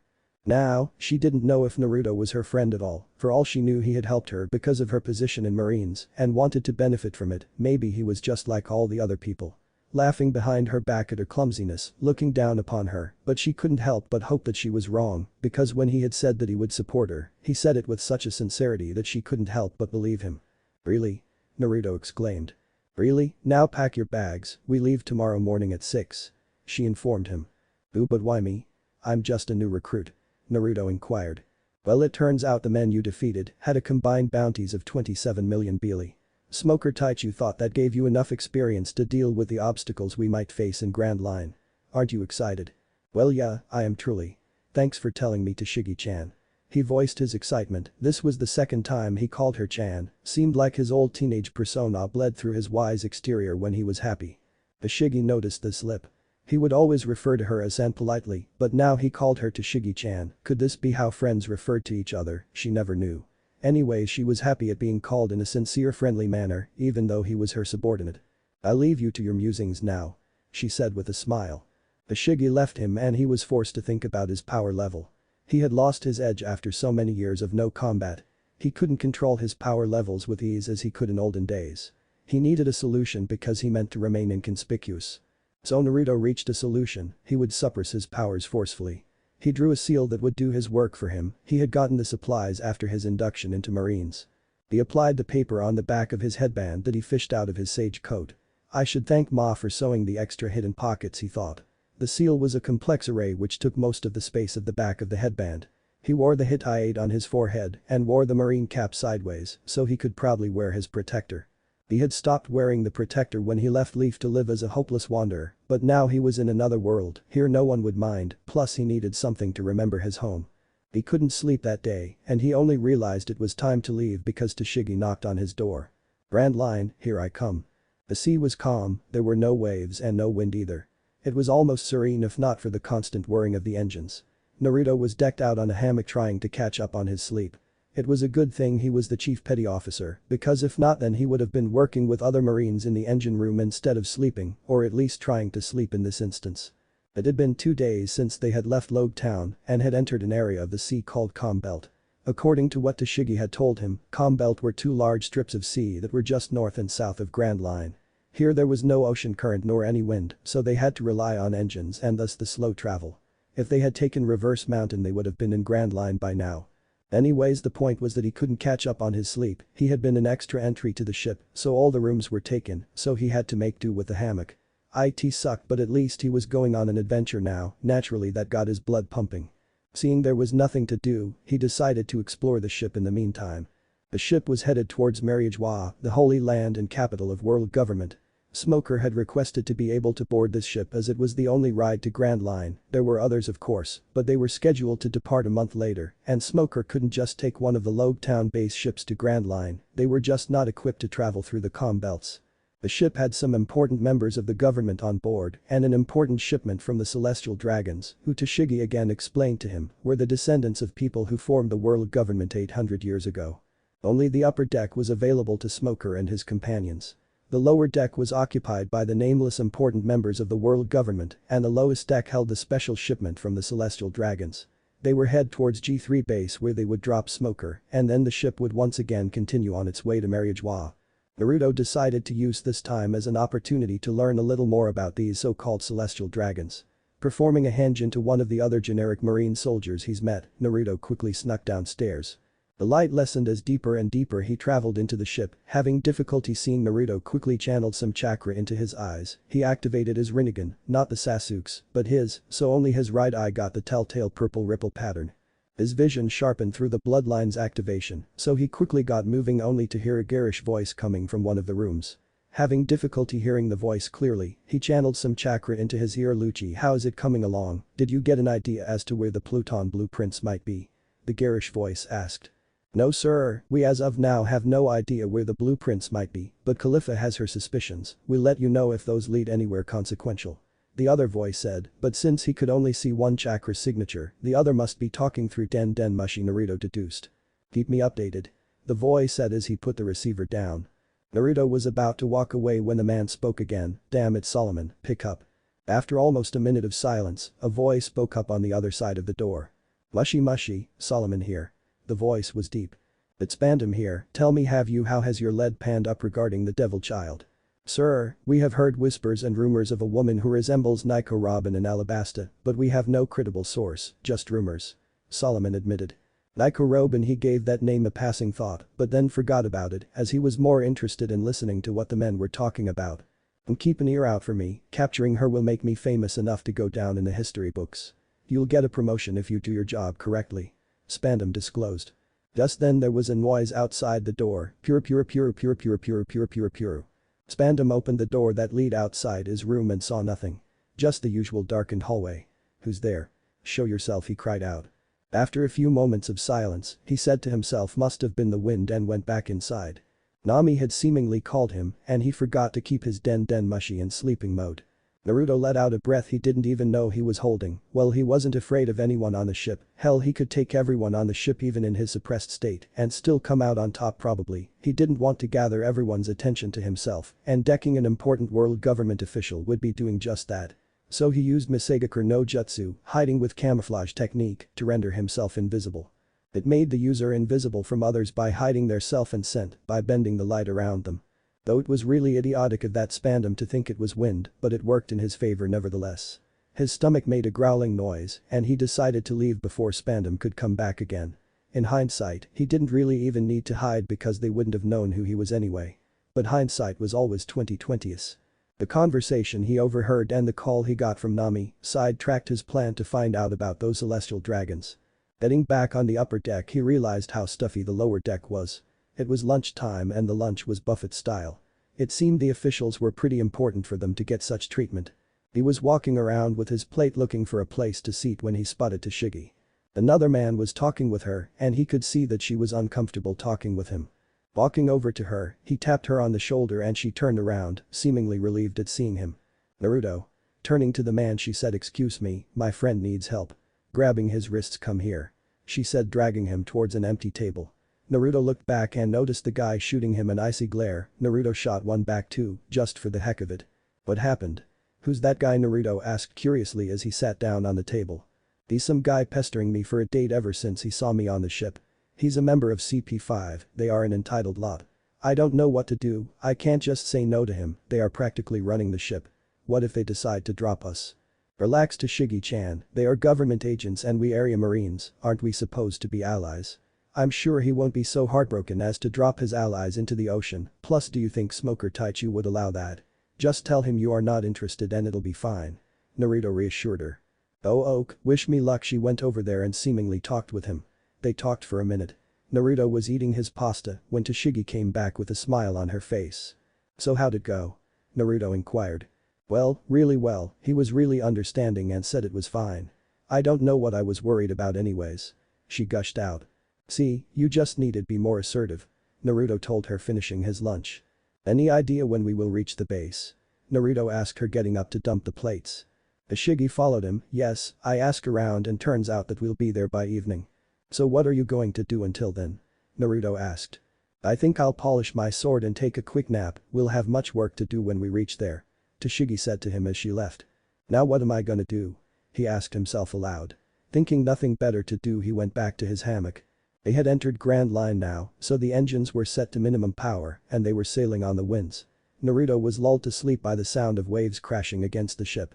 It was 3 in the afternoon. The upper deck of the ship was deserted except for Naruto, who was sleeping away his worries. Suddenly his eyes shot open and he jumped off from the hammock and on the ground in a crouch like an agile spider-human hybrid.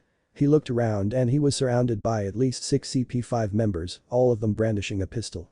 Well, aren't you one jumpy motherfucker? The man who was talking with Tashigi earlier that day said out loud.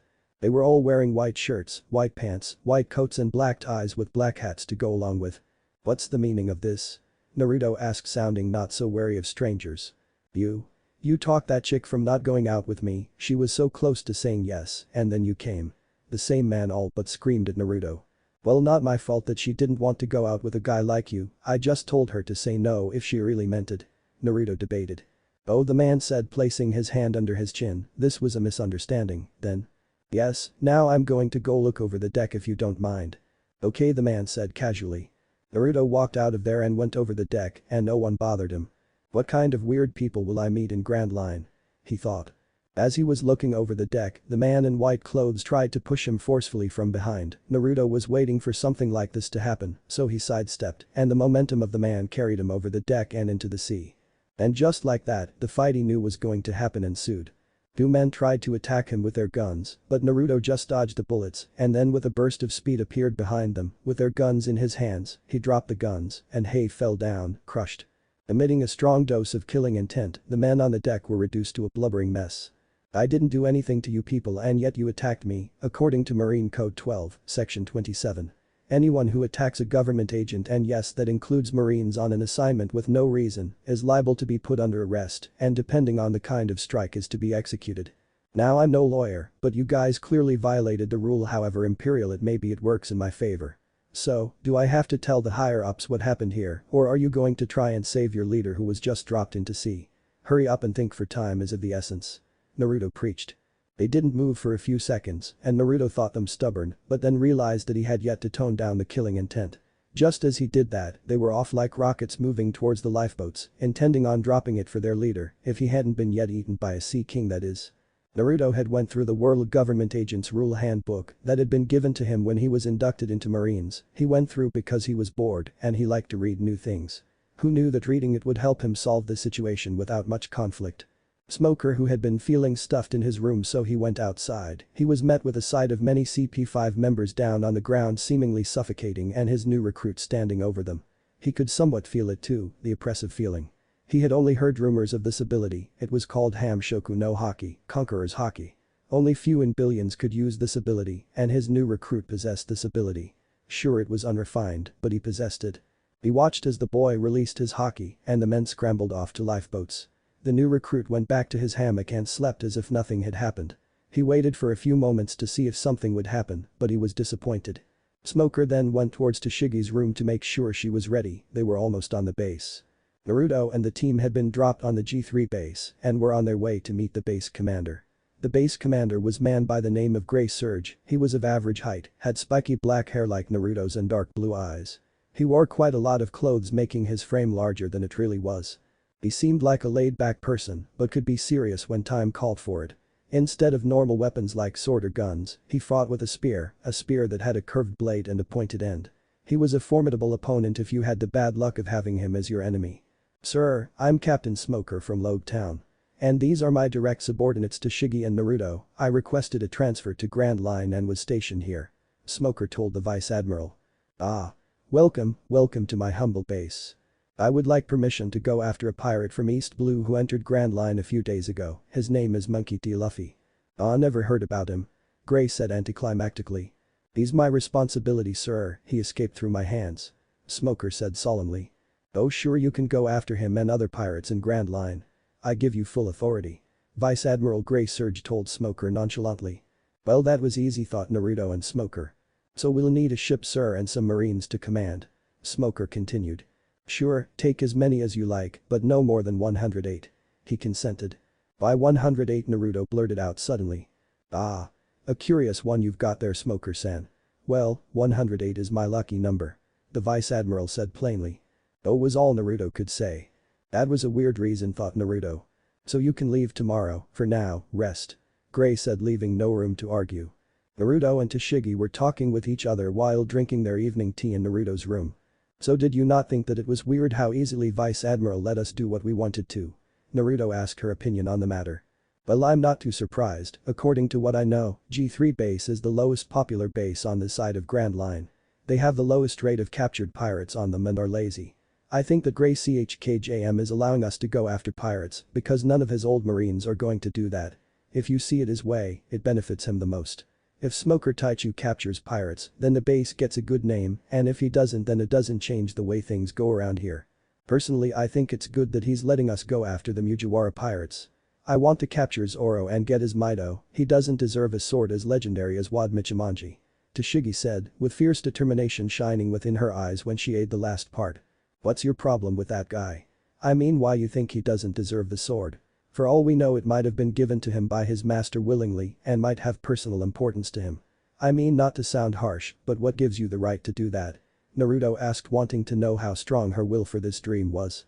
"I think if Midos could speak, then they would say that they wouldn't want to be used by the likes of pirates and bounty hunters. Using them for those purposes is just selfish," Tashigi claimed. "Well, not to burst your bubble, but tell me one thing, how do you know if that's what they want? Back where I come from, there was a legendary sword by the name of Samehada. It was one of the 7 such legendary swords in my land. The special part about Samehada was that it was sentient. It could think, and you know what?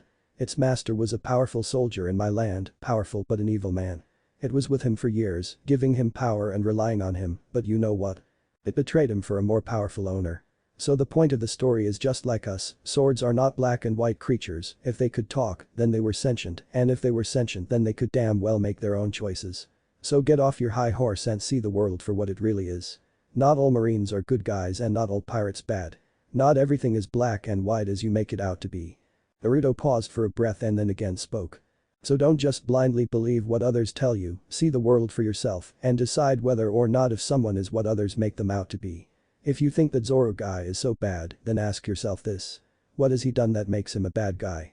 Just joined a pirate crew that actually liberated a village while the marines were just sitting on their hands.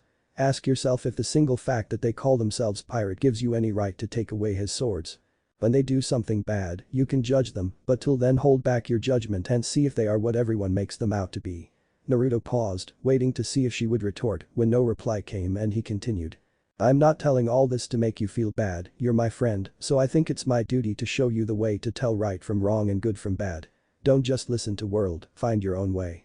You think you are on the side of justice, but this thing called justice, it changes shape depending where you stand, and what you are preaching is just a corrupted version of what you should actually follow.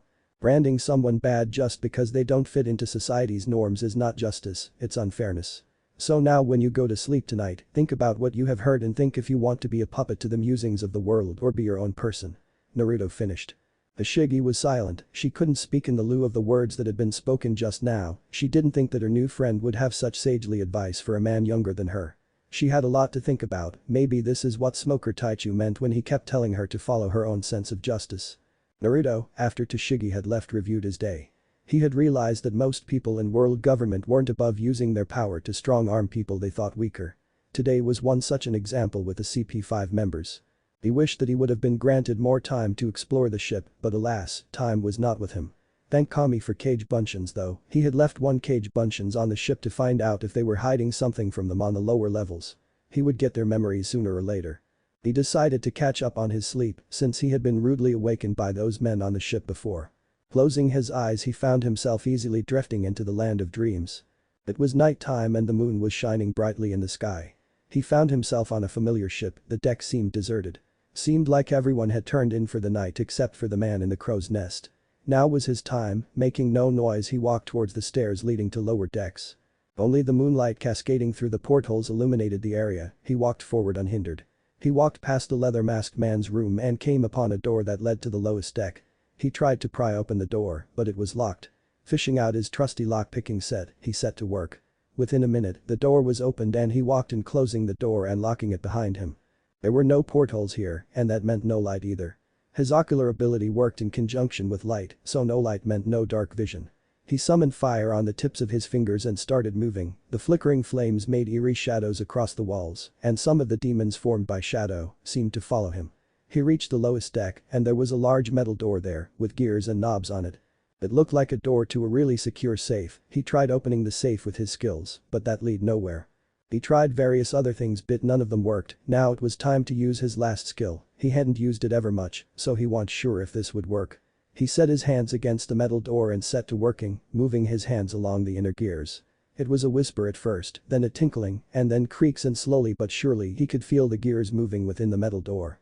After a long moment, there was a clicking sound, and the door was finally unlocked, and with a loud creaking sound it opened. And it was empty. He looked around and found cages and privies there. Seemed like they were holding something, someone. After some looking around he reached the conclusion that it was people they were holding, and in subhuman condition no less. And they were coming from deep within East Blue. On one of the cages, he had found words inscribed that said Tequila Wolf. Was it someone's name or a place maybe?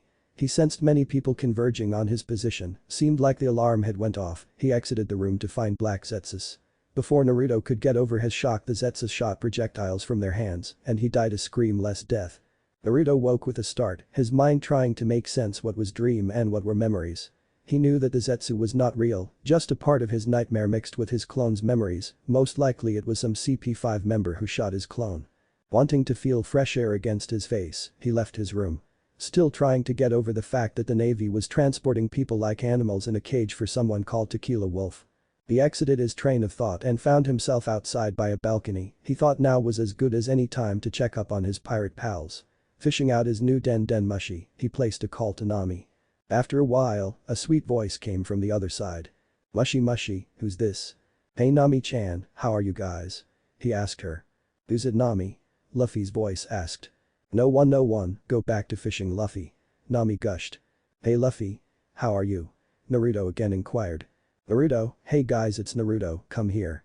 Luffy shouted that Naruto had to pull the den mushi away from his ears. It sounded like others gathered around the poor snail on the other side. Hey Naruto, here to listen to my brave tales. Usopp asked in his telltale tone of boasting. Zoro and Sanji were absent, probably sleeping and cooking respectively. Who's Naruto, Nami-san? An unfamiliar voice asked on the other side. He's our friend from before we entered Grand Line. Nami said with barely hidden affection. He's our Nakama, added Luffy. He's my follower, boasted Usopp. He's listening to you, know, Usopp offered Naruto. He could almost imagine Usopp's look. Wondering who the unknown person was, Naruto decided to voice his question. Who's the new girl? Naruto, she's Vivi, Princess of Alabasta. How cool is that? Asked Usopp. Beep. Usopp-san, don't tell everyone who I am, it's supposed to be a secret. Vivi exclaimed. Don't worry Vivi, we trust him. Nami assured her. Hello Haim-chan, so why did a princess become a pirate, care to share? Naruto inquired. She's not actually a pirate, an evil mystery organization is trying to overthrow her kingdom and we're helping her. Luffy told him. Oh. What's the organization's name? Maybe I can help, I'm a marine now by the way. Naruto told them as if it was a no big deal. Baroque works and they have a number system for their members, and what, you're a marine now? Naruto again held the den mushi away from his ears. Calm down Nami-chan, it's mostly an undercover mission, so don't chew off my ear. That's good, I hate marines ever since that Nezumi bastard. She said solemnly. I'll tell you the same thing I told Tashigi-chan, world is not black and white, learn to see past your differences. Naruto gave his sagely advice. There was no sound from the other side. The Nami spoke. I'll try my best to follow your advice, but who's this Tashigi-chan you're talking about? You better not forget about us. Nami asked with an edge in her voice. Great. Naruto thought, now Nami didn't like Tashigi for some reason. She's my friend in the Marines, she's pretty nice and informative too. She's like a marine and less greedy version of you Nami-chan. Naruto said, unknowingly applying salt on the wounds. Well, if she's such a nice friend than me, then why don't you just stay with her? And with that she slammed down the receiver. Now what was wrong with Nami now, must be on one of her days, Naruto thought. He was going to call her again, but slid the den mushi in his pocket. Just as he did it, Tashigi walked out from behind him with a towel across her shoulders. Sweat was clinging to her lithe body, seemed like she just came out of her kendo practice. She was surprised to see Naruto up so early because she had pegged him as a lazy guy because of how much he slept yesterday. "Who were you talking with, Naruto?" she asked innocently. "Oh. No one, just talking to myself," Naruto lied through his teeth. "You sure?" "I'm sure I heard a girl's voice," she asked skeptically. "Ah yes. I tend to talk like that when talking to myself out loud. See, Tashigi-chan, how are you?" he said, imitating Nami's voice perfectly. Tashigi sounded convinced, for now. He would need to come up with better lies if he wanted to maintain his cover, provided he stayed as a marine for long. "Anyways, let's get ready, we have to leave early today, don't we?" Naruto said, trying to change the subject. "Yes, I also get to pick a katana from the armory," she said with excitement. "Great!" Naruto exclaimed. "Let's get ready now before Smoker Taichu gets grumpy," Naruto joked. Tashigi giggled. "What a splendid hit, Itsura. One of the Raiwazamano, Kashu. I'm so lucky, Naruto, that I got to meet with such a Mido so soon." Tashigi gushed over her new sword. They were in Tashigi's room, she had invited Naruto to look at her new sword. Naruto sweet-dripped at seeing this, getting vivid reminders of a certain weapon fetish Kunoichi. But who's worse, Naruto thought, seeing Tashigi continuing to drool all over her newly acquired weapon, carefully caressing its sharp edge. "Definitely her, thank God she doesn't have Anko's bloodlust, otherwise I think I might just kill myself." Naruto shivers. "Tashigi. Oi Tashigi. Get down here." Smoker called out, snapping Naruto out of his nightmare. Naruto and Tashigi suddenly tensed and followed after the voice. In her hurry, Tashigi stumbled upon the lower steps on the staircase and was about to fall when Naruto caught the hem of her shirt. Her sword went flying through the air and stabbed itself on the deck. "Be careful, Tashigi-chan, that would have been a nasty fall," Naruto chided her. Thank you, Naruto. Both of you come down here." Smoker shouted at them. "What is it, Smoker Taichu?" Naruto asked, looking over the other marine who was standing with a black den mushi on his wrist. That's a black wiretap den mushi. Listen carefully, we intercepted the conversation between two men. With your permission, I'll replay the interception." "Yes please. Go ahead." Tashigi told the marine. There was a lot of static noise, but Naruto could make out Sanji's voice and something about MR.0, Princess Vivi, Straw Hat Pirates and orders. Even through the interference we were able to match 4 keywords. Straw Hats, orders, MR.0 and Princess Vivi. "I think it's safe to say that Straw Hats are involved in this," Smoker said. "Perhaps MR.0 is related to the MR.11 we caught this morning?" Naruto asked. "Maybe, you stay here with Tashigi, I'll interrogate him," Smoker told Naruto. MR.11 had unwittingly and unknowingly confirmed their suspicions about the nameless organization that MR.0 was a part of. Naruto connected the dots and figured out that the organization was Baroque Works. The only reliable clue they had was the missing Princess Vivi and Mujiwara pirates, so Smoker requested an eternal pose to Alabasta from the base. Smoker, Tashigi and the crew were called to the base, but they had to guard the prisoner, so Naruto opted to stay.